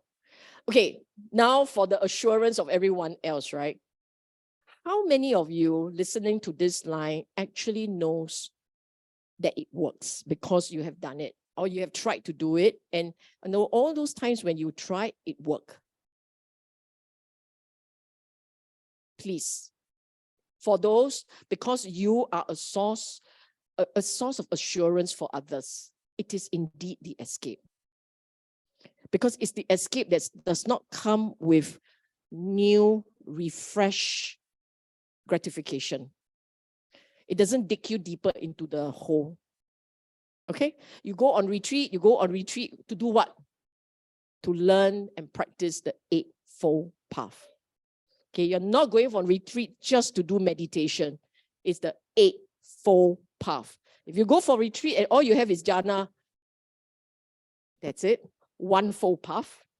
And you're very pleased with yourself. What's wrong with you? Must be eightfold. Or threefold, minimally threefold. Wisdom, sila.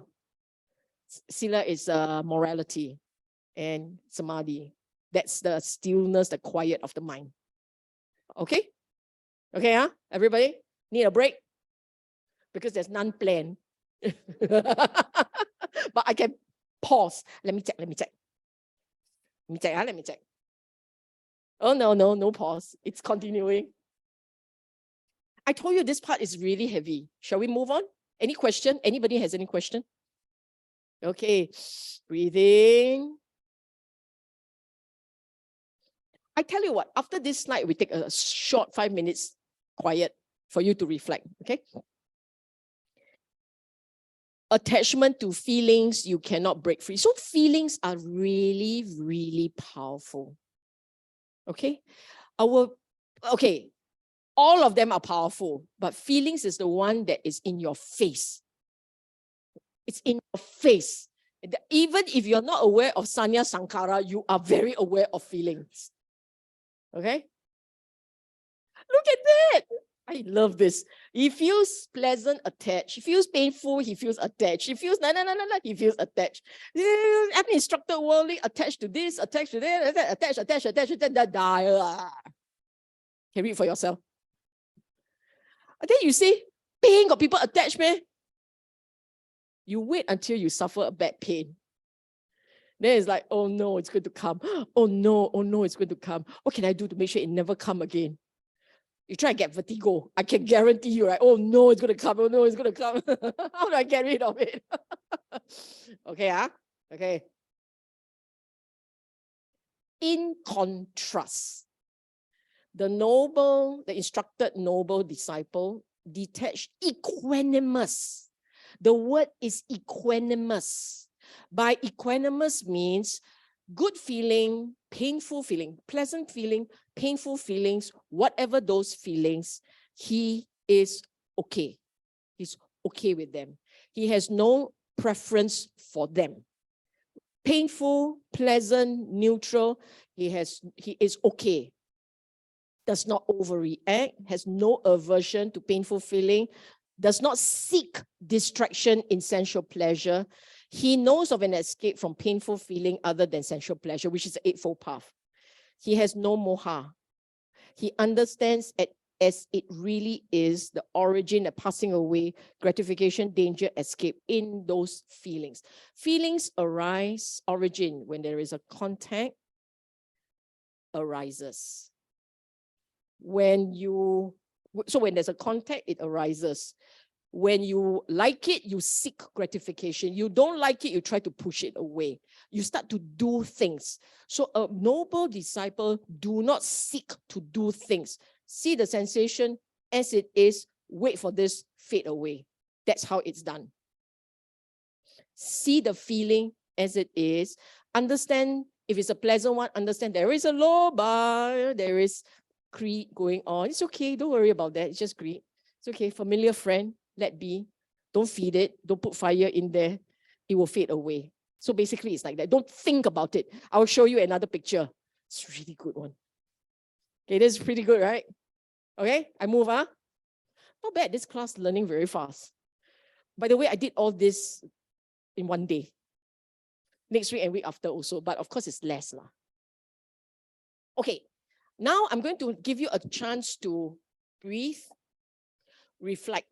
Okay, 5 minutes self-reflection before we go into fixing it. 5 minutes self-reflection. Don't go and talk to everybody. Sis Sylvia, there are a few questions from online. Will you take them? Sure. The Pali words used here for greed, repulsion, and ignorance is araga nusayo, patiga nusayo, avijja nusayo. It seems different from the words used for the three unwholesome roots, lobha, dosa, and moha. It's okay. Are Yeah, there Sister any Pei. differences between these? It's like English words. You have thesaurus, right? And some of those words are very similar, like hatred and anger. There is a subtle difference, or ill will and disdain, or something like that, right? There are words, they are very subtle in their differences. For you, don't worry about the Pali words, they are very similar. Another question. Sis Sylvia, how to go back to the Dhamma? What should we reflect on? When you have craving, it sits on a desire, right? So okay, correction. When you have dukkha, when you experience pain, when you experience unpleasantness, it means there is a craving somewhere. Learn to moderate the craving, learn to accept things as they are, reduce that craving, in other words, moderate, and it will feel better. You must constantly, Four Noble Truth means you're constantly mindful of where you feel unpleasant, when you feel unpleasant, when you feel that there is a negative sensation, you know there is a craving there. Every time there is an unpleasantness, a craving is present. Lobha, tangha, whatever you call it, is present. You must tell yourself, moderation. Accept moderation. Because that's the Eightfold, that is the Four Noble Truth. You can accept, you have the moderation, the sensation of dukkha, the sensation of unpleasantness will start to fade away. Okay, that's just the way the mind works. Another question. If we watch the mind until the pleasant feeling becomes neutral, wouldn't the greed turns into ignorance? No, you don't watch the feeling, you watch the greed. Or do we just accept that it is the nature of our mind to keep flipping between pleasant, unpleasant, and neutral, and we just have to recognize that? No. So when you're going into meditation question, you see, I hear you're trying to understand the steps. I don't want you to understand steps per se. It's not all about steps. It's about understanding the Dhamma. Four Noble Truths. Last week we said there is dukkha. When there is something you want, you can't get, dukkha. When you are separated from something you like, you find pleasant, dukkha. In short, all the aggregates of grasping, the 5 aggregates of grasping, dukkha, right? We said that. So you must understand, whenever there's a sensation of dukkha, there is something you want. That's all. Then you must ask yourself, am I able to moderate? Can I let be? Can I accept? If you can accept, you will experience the third noble truth, cessation of dukkha. If you cannot accept, you're stuck at the second noble truth, that is clinging and craving and chasing. That's all. Can I get out of this? Yes. The fourth noble truth, which is the Eightfold Path, that's creating, is generating within you certain mental states that will enable you, they are enablers, they will enable you to be able to accept, to let go, to let be. That should be the way you approach this. Last question from online. With regards to the definition of Vedana and how Vedana is felt, is it right to say that Vedana arises from the Phassa of Salayatana and Rupa, and the experience is how the Vijnana handles No. the Vedana? No. You're going into Paticca Samuppada. My advice to you is don't go there yet. Come for DFC3. Because right at this point, if you are trying to very logically explain Vedana from your Paticca Samuppada, you're going to end up tying yourself up in knots. You're going to get into Dhamma scholastic work. Dhamma scholastic work sometimes is Abhidhamma. And this is where people, over the centuries, there will be scholars who think very hard how to reason out Dhamma. Dhamma cannot be reasoned. Dhamma has to be experienced, has to become, you need to incorporate the understanding to the degree that it is very instinctive in you. Like first noble truth, second noble truth, third noble, fourth noble truth. You want to do a favor for yourself, you really want to practice, every day you look at Dhammacakka, 5611. Every day just take a look for that one para, that short one para, Four Noble Truth. Sit, read it, bow, go away. You do that day after day after day until the day comes when sitting on the bus and the first noble truth comes up. Second on the bus, walking home from the bus stop and the second noble truth comes up. It has to become like that. Then when that happens, the noble truths are awakening in you. You don't get it to the point where it becomes very second nature to you in your daily life. You actually have not been touched by the Dhamma yet. Okay? When you get that very clearly, what it does, I'll tell you what happens. When this Four Noble Truths gets very much incorporated into your daily life, then what will happen is it starts to override your sanya. It starts to override your brain. When it starts to override your sanya, you will then begin to see the world through the lens of the Dhamma, of the Four Noble Truths. You don't get it to a point where it starts to override your sanya, you are going to be stuck. Learn and learn and learn. Score your straight A's, answer all my questions in class, but may not still feel the deep peace that comes from within.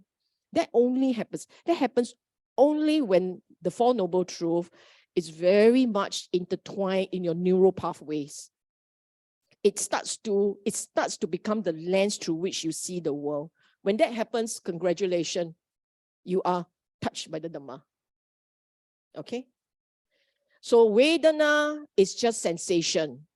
You all have it day after day after day. That's your sensation. Don't park it in Paticca Samuppada yet. Look, Paticca Samuppada was taught by the Buddha, only realized by the Buddha, not taught. Paticca Samuppada was realized by the Buddha after he had become the Buddha. So this is the reflection of a Buddha, of an Arahant, the Supreme Arahant. Who are we to try and figure this out without understanding the basics? Without having the Dhamma, Four Noble Truths as part of life. Because Four Noble Truths, he realized day one. The day he was enlightened, it was a Four Noble Truths. Okay? That day he was enlightened. 1 week later, Paticca Samuppada. So this is the reflection of a supreme Sammasambuddha. Only the Sammasambuddha could conceive that. And the rest of us, we will really, really understand when you are into that stream, sailing along. Row, row, row your boat gently down the stream. That's when it starts to make sense. For the rest of us, we are just reasoning our way to some Paticca Samuppada. You don't want to do that. You end up creating another new set of Abhidhamma. Okay? Can we now proceed? People ask questions, don't want to reflect. Huh? Oh, naughty, naughty, naughty. Okay. Last lot. How do we use feelings for practice? How do we use feelings for practice? Foremost, changing narratives. What is narratives? Thoughts construction, how you talk to yourself. Then you say, are we creating new words? Yes, Dhamma words. Okay, use the Dhamma words. Typically, the average person, the regular person, he wants you to say this. When you experience, he taught the monks. This was taught to the monks. I leave it to you to decide how much you want to use this.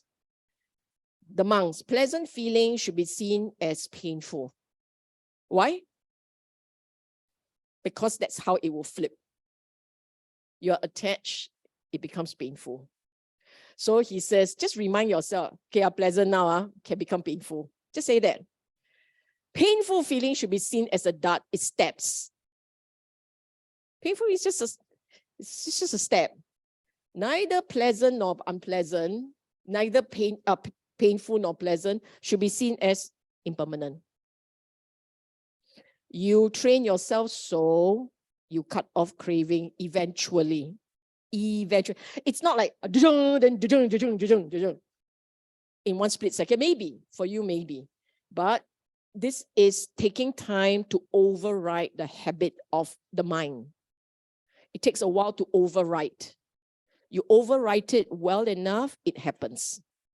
If you are able to see pleasant as painful, painful as stabbing darts, neutral as impermanent, comes and go, over time, you can cut off craving.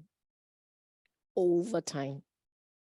You can sever the fetters. You can completely break through conceit. Mana. You make an end to suffering. All these words, at this point, just take them as they are. I will be explaining them at greater depth much later. Okay. The bubble. I love this one. The bubble. This is lump of foam. Suppose in the autumn, when it is raining, big raindrops are falling, a water bubble arises and bursts on the surface.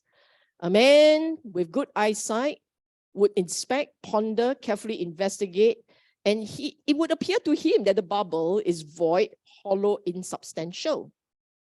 What substance could there be in a bubble? So, whatever feeling, past, future, present, internal, external, gross or subtle, inferior, superior, far or near, a bhikkhu inspecting it must look at the feeling as void, hollow, insubstantial. So next time a feeling arises in you, you can recall the bubble. Bubble. Whoop. The idea here is, depending on whatever conditions, its form, and it will burst. So for some people, so the first changing narrative, the first one was, tell yourself, pleasant sensation, painful. Painful sensation is a dart. Neutral sensation is impermanent. You tell yourself that, you la. Okay. Then for some of you, more graphic one says, I like to see it as a bubble. Then okay, so be it. For you, feeling arises, bubble. Feeling, bubble. Angry feeling, bubble. Pleasant, unpleasant, bubble.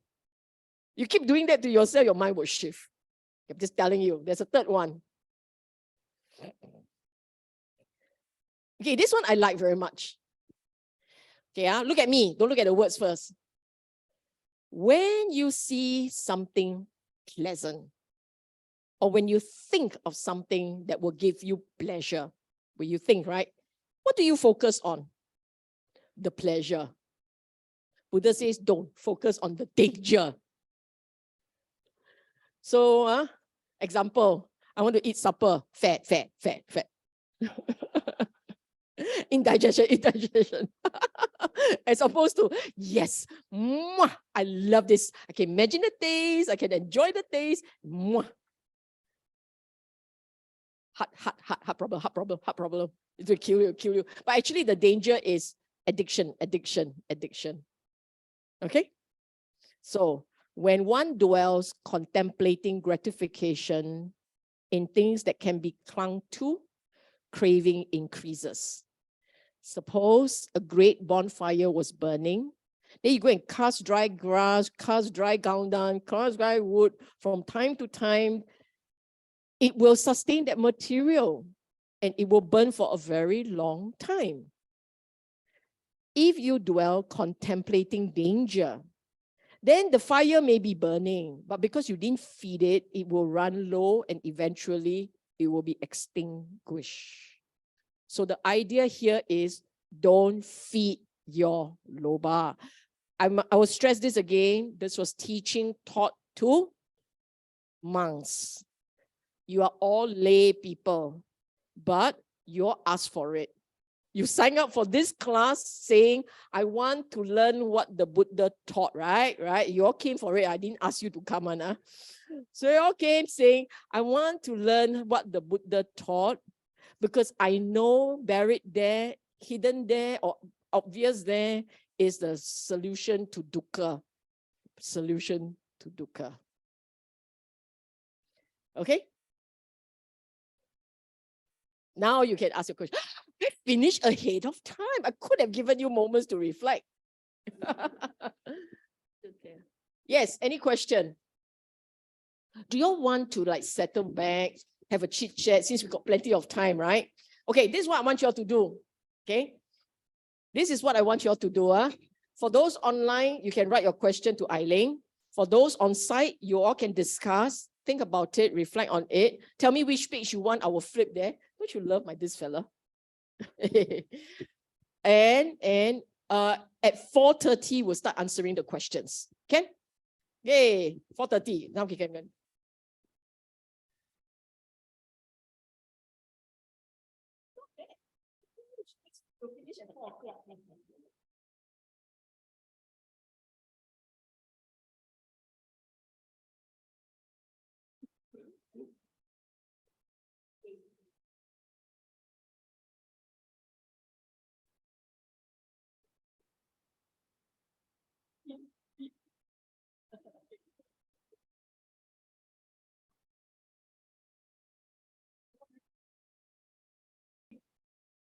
Yeah, contact and feeling.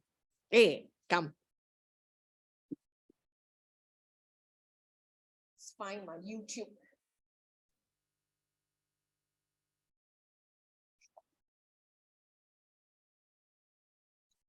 Oh, this is not YouTube.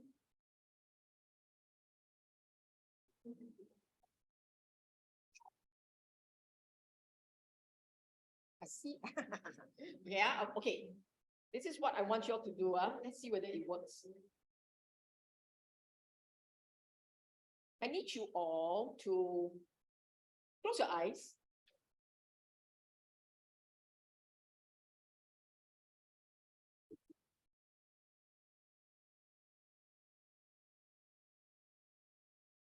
Okay.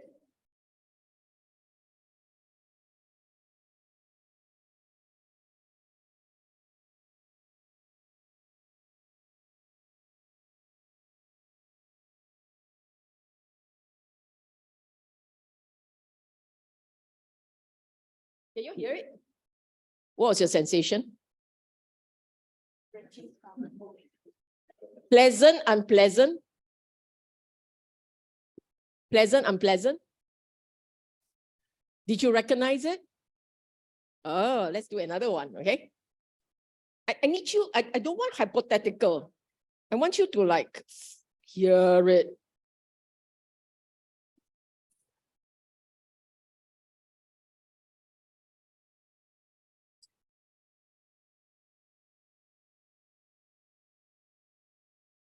You know what? I want you to like advertisement, sorry. Okay, this is just not so helpful. Wait, I want the. Okay, let's do this.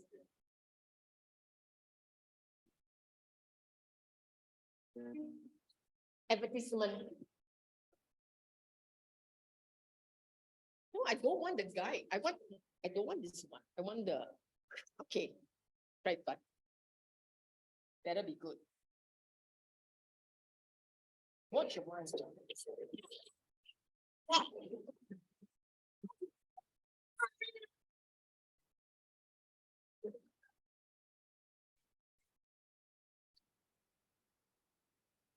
Okay, how do you all feel when you heard that? How did you all feel? A bit unpleasant? What about this sound? Okay, close your ear, close your eyes and start hearing it properly.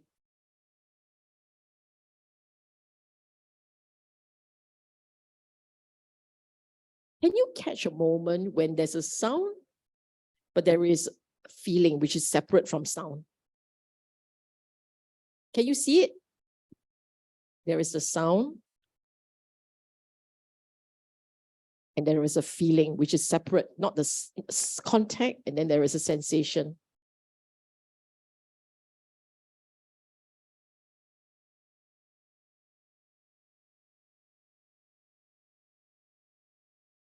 Can you see that?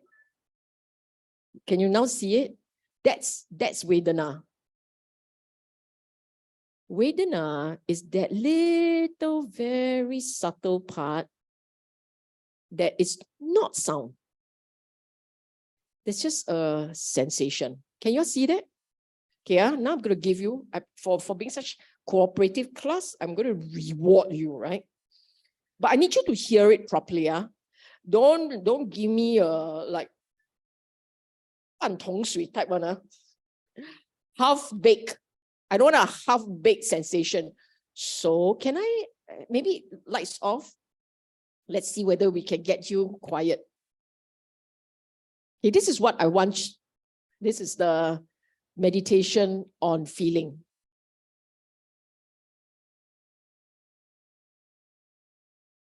Meditation on feeling. So same thing, calm down, body upright, feel comfortable, feel relaxed, okay? And I want you to watch your mind, right? Now you're relaxed, not the body now the mind. As you observe the mind, there is a sense of quiet. Some of you would feel it very clearly. It's a rather pleasant sensation. Okay, I'm going to play a piece of music. I want you to watch the mind, not the music. Okay, I'll play the music, but I want you to watch your mind. Don't watch the music, watch the mind. Okay, let's try.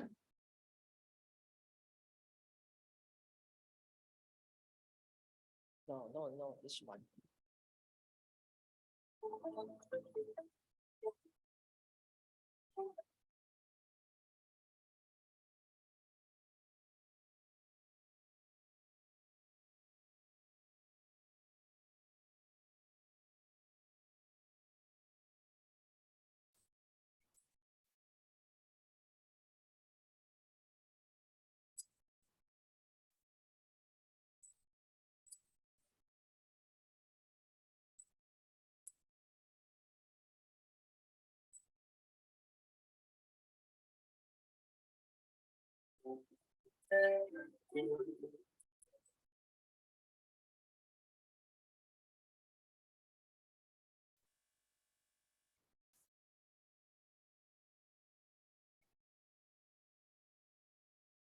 Okay.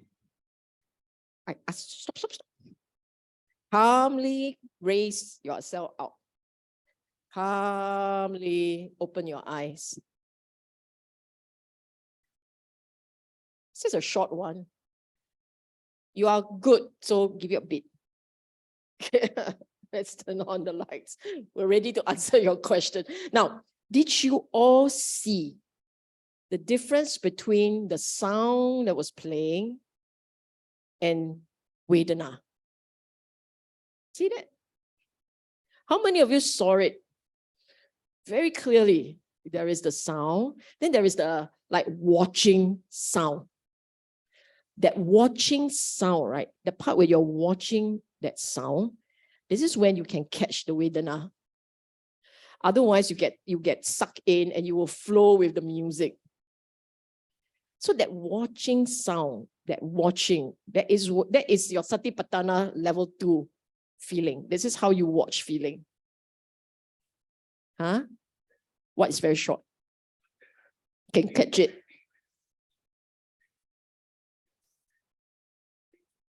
Yeah. You got caught already. Yeah. It doesn't have to be short. It can be very long. It can be like throughout. But because you're watching feeling, you're not watching music, then it's possible. That is that that state where you are aware of the sound and you're watching the sound, that state is Vedana, that sensation of Vedana. So you don't have to get carried away by pleasant, unpleasant, painful. You can watch it and then see, because the third time round, I was playing Kitaro, right? It's a beautiful piece.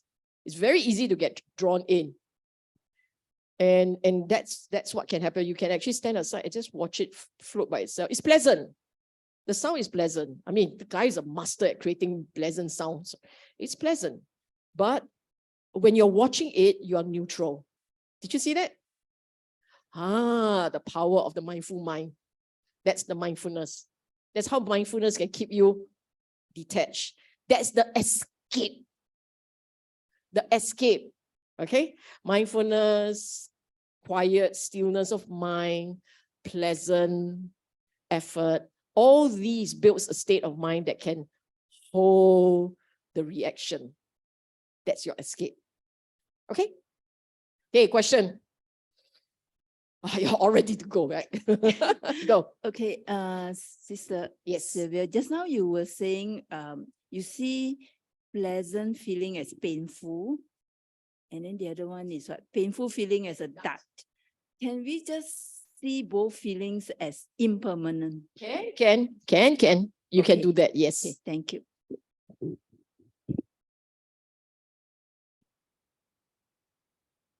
You have questions online, huh?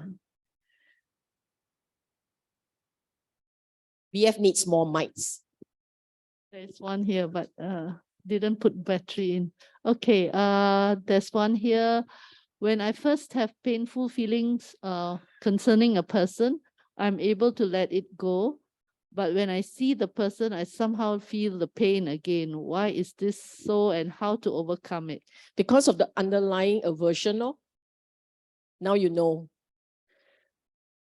And how do you change that? There are many ways. There are many ways to change that.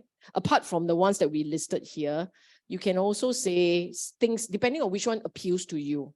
You can say, number one, you can say that this individual is like me, susceptible to dukkha, have all the pain in the world. It was just a combination of karma.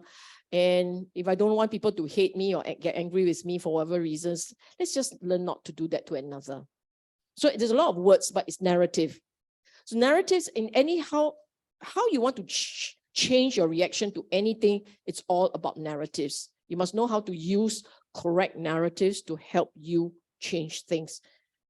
So traditionally in the Mahayana setting, they always say that anyone can be my father, mother, or brother, sister, siblings, loved ones from a different life. So I don't want to hurt another, right? There's a narrative. This is changing narrative, and it works for some people. The Buddha also taught things like hang a piece of like date meat over your shoulder, right? Over your neck, and know that actually when you carry around akusala, unwholesome mental state, it's like carrying a piece of date meat on around your chest and like go around angry, unwholesome. So it's quite powerful imagery. All kinds, but the main thing is really changing narratives. Even more powerful is if you really learn mindfulness in the same way that you use mindfulness to listen to the piece of music and not get drawn in, you watch, instead of watching the substance of my anger, you're watching the mind, not watching the object. I know you know what I mean. I know also many don't know what I mean. A day will come where we go into Satipatthana, okay? So when we go into the methods, into the learning the methods, we will do Satipatthana. I think that one it's helpful. Sis Sylvia, could you advise on how to look at the underlying greed when I am on a shopping spree?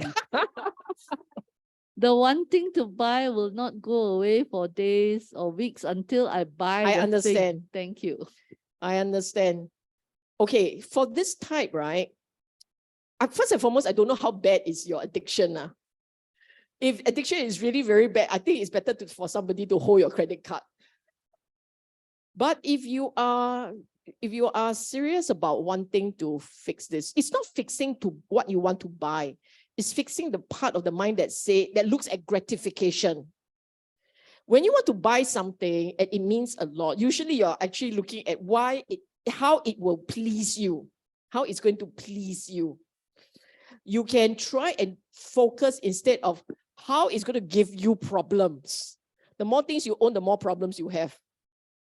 So instead of focusing on gratification, how this thing is going to please me, you focus on danger, how this thing is going to give me problem. Whether it's maintenance, like the car maintenance, cost of it, or it's going to end up on the mountain of discard that I have, or if you are a very green person, you're looking at, right, this is not very green, something like that.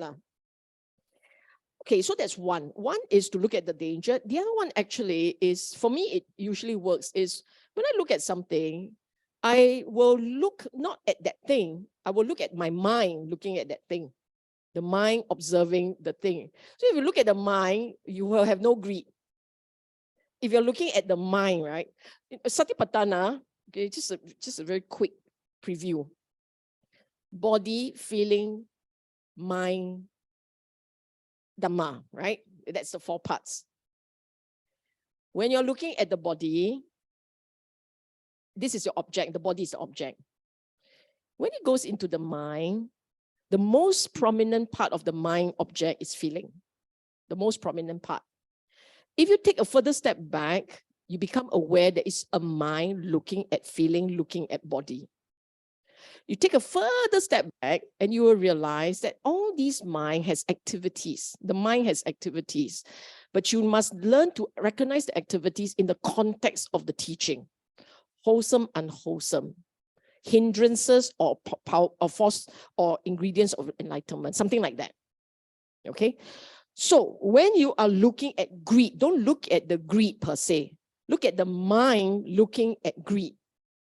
So now you're up third level of Satipatthana. Instead of looking at feeling, greed is a feeling. Don't look at greed. Look at the mind looking at greed. Cannot do that. Go even further. Look at akusala. It's unwholesome, unwholesome, unwholesome. Okay? I don't know if it helps, but that's how you can also do it using the Dhamma. So Sylvia, my relative advised me not to meditate or listen to Dhamma talks at home, as not to invite unseen beings. Please advise me on where can I do meditation. Thank you. Actually, meditation at home, you will purify the place. If you can meditate quietly, if you are afraid, my advice to you is when Ajahn Brahm comes to town, or any Sangha comes to town, bring a Buddha, let him bless. Bring it home, put on a shrine. And then say that before this shrine, before the Buddha, I will sit and meditate. It will purify the place, I'm telling you. It will make this place very clean and very wholesome. It becomes lighter energy, very beautiful energy. Okay? Yes, Ajahn Brahm is coming on the 9th of June. So helpful, right? For those who so don't know. helpful, yeah. It is really wherever you sit, whatever space that you sit, if your mind is quiet, just remember what I've taught you. Body first, earth element, upright, peaceful. So when it's calm, you tell yourself, I am doing this for just a quiet moment to quiet the mind. That's all. Don't put too much effort on you. Just quiet moment for the quiet mind. Then if you feel really nice, very quiet, very good, you feel very good, remember to share merits. Just remember to do it. Okay? Just say, may all beings who are present be well and happy. Let me share whatever merits I have with you. That's all. You can do that, the space becomes very peaceful. Okay? Sis Sylvia, wonder if you can share your experience on how to sharpen the mindfulness to the extent of catching the anger at the point of contact and not at the point of feelings. It'll be good if you could share some of the tactics of how you can extinguish your anger.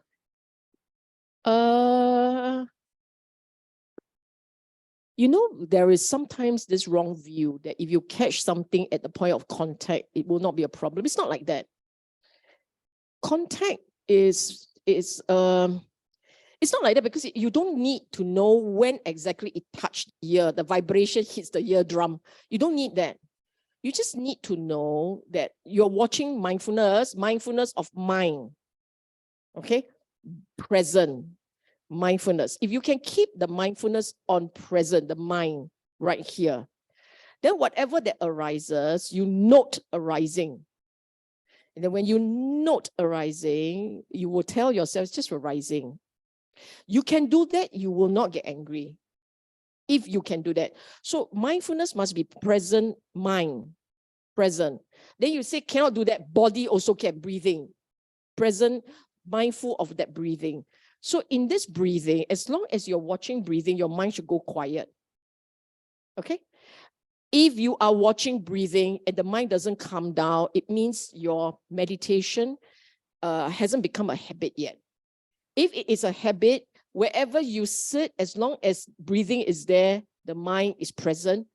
When we say sati, mindfulness, patana is to rest on the foundation, just resting on something, landing on something.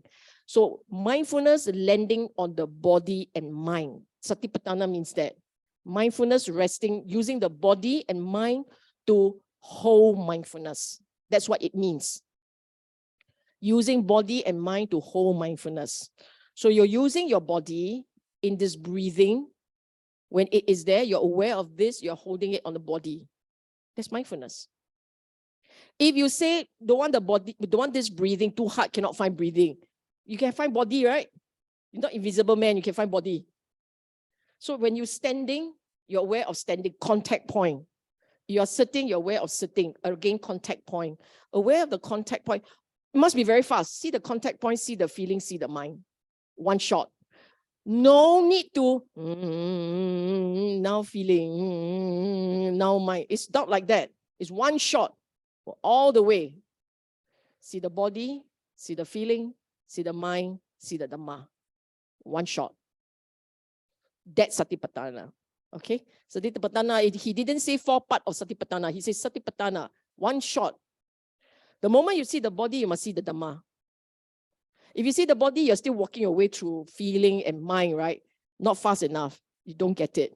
Your mindfulness not strong enough. If the mindfulness is very strong, see the body, see the Dhamma. Okay? Contact point, right? You sit right here, Darren, right there, sitting right there. See the body, see the mind, right? It's just like that. The moment you're aware of this form, the moment you're aware of breathing, is the Dhamma already. Wholesome, unwholesome, hindrances or not, Four Noble Truth. It's just like that. Okay? Remember that, Satipatthana. See the body, see the Dhamma. That's the way to do it. Last question from online. Sister Sylvia, how about those who are terminally ill and are constantly suffering and experiencing pain? How can they deal with the pain? Actually, I know, Dr. Ng, right? Many of you would know her. She used to teach meditation, mindfulness meditation, Satipatthana. She used to teach patients with 4th stage cancer. And they find it as a tremendous help for pain relief. Actually, the mind is capable of producing a lot of endorphin.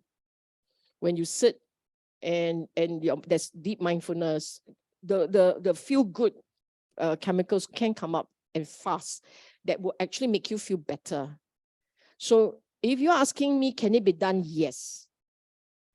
How can you do that? Let me teach you. Depending on the faith of this individual, okay? Don't go and change people's faith at the end, please. This is not your job. Whatever that they are comfortable with, let's honor that, support them there in that way. So let's say it's a Christian or someone with a God, then you would want the person to focus this breathing and into God. Let be. Just hold on to the faith, because the faith is also a very powerful mental energy that can release a lot of joy. So once they can release the joy, the mind feels better. The body still suffers. That one, depending on your own karma, whether or not the body can create enough endorphin and so on to help the body. That one is really, but your mind can do it. Your mind, if it has faith, it goes into deep into the faith, it can feel a lot of joy, which is in itself very helpful. Okay, anchor the mind on faith. In my mind, that's the most powerful. The second big area is anchor the mind on gratitude and compassion. Someone who is dying and having a lot, you will think that they need your compassion, but actually they can also show a lot of compassion. Imagine this person who is dying and this person say to you, you're the best thing that has happened to me. I'm so grateful for your presence. How do you feel? Oh my gosh, the best person ever. It is like that. Humans are like that. So if you yourself are sick and dying, please help another. Be compassionate to another and be supportive because they need that too. So the same thing. You can do it to him. You can help him. You can thank him, thank her, say all the things that will bring out that gratitude and the compassion. Okay. You need mental states to help. Okay. Any other question? No more in this room? We have an early, yes. Oh, don't worry about that. Now it's your free time. You can ask as many as you wish. Here. Oh, wow, you grab it first. Never mind, you go first. Yeah, just something to clarify. You mentioned about neutral state, right? Between pleasure, pain. Is that the same as being equanimous? No. Actually, are there two different meanings? Yes, there are two different states. Oh, Equanimity actually is felt as very pleasant. That is the weird part. Equanimity merely means that the state of mind is not attached to pleasant or unpleasant, pain or pleasure. It is not attached to anything. So in that state of mind, the sensation is pleasant. Neutral is just neutral. No pleasant, no unpleasant. No pain, no pleasure. That's just neutral. Does it mean that the person suspends all thoughts and No, it doesn't. doesn't think about anything? It may or may not, it depends, but usually in the state of equanimity, there is no desire to think. A desire to think. It's just happy to be in the moment. You don't imagine these things. You must experience it, then you know what it means. Okay? Please surrender the mic. Here. Sister, just to check if the sound experiment just now, so I don't know what I'm observing. Okay. Yeah. So when I hear the sound, Yes. and when I'm watching it, it appears just like notes. I have Yes. no emotion for it. It's just notes, different notes. Okay. Then I realize, then am I listening to the music? Okay. Okay, then I'm not listening. It's just notes to me. Then when I listen, then I can feel the string pulling. Okay. So what you're experiencing is you have a very at that very point, the mindfulness was very strong. Your mindfulness. So when the mindfulness is very strong, mindfulness comes in two forms. There is the detail-oriented, minute focus. I call it the laser version. And then there is the general awareness, broad type version. So what you were experiencing earlier seems to be the laser version. Now it's so laser, it's so sharp, it misses things. It doesn't catch them because the spotlight is narrow. And so you only hear note. May not be able to catch feeling also. May or may not be. Yeah. Too narrow already. Oh, okay. Yeah. Just open it up a bit. Open the mindfulness up. Thank Okay. you. No more? Huh? We're good to go? Yeah. Any more online? It's one rare time that we have time to answer questions. Thank you so much. Save me walking. No, I'm supposed to walk. Exercise.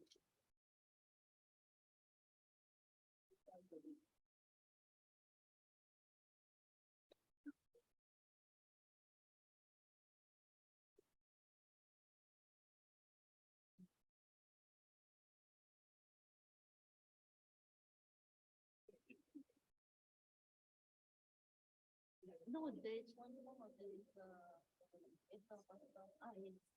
yeah. Okay. Let us invite all sentient beings to participate in our quiet merits.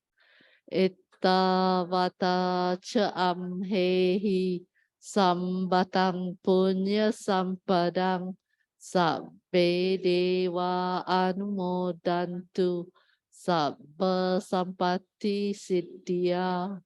Itta vata cha amhehi sambatang punya sampadang sabbe bhuta anumodantu sabba sampatti siddhya. Itta vata cha amhehi sambatang punya sampadang sabbe satta anumodantu sabba sampatti siddhya. Let us invite all our departed relatives and friends to share in our merits. Idang me nyati nang hotu sukita hontu nyatayo. Idang me nyati nang hotu sukita hontu nyatayo. Idang me nyati nang hotu sukita hontu nyatayo. Let us pay respects to the Triple Gem. Arahang Samma Sambuddho Bhagava Buddhang Bhagavantang Abhivademi. Swakato Bhagavata Dhammo Dhammang Namasami. Supatipano Bhagavato Sawaka Sangho Sanghang Namami. Sadhu, sadhu, sadhu. Thank you, Cecilia, for another interesting and inspiring session. And thank you, everybody. Do come tomorrow morning for who's talk? Dr. Ho Yu Chin's talk on Dharma in healthcare. Okay, 10:30. See you all tomorrow.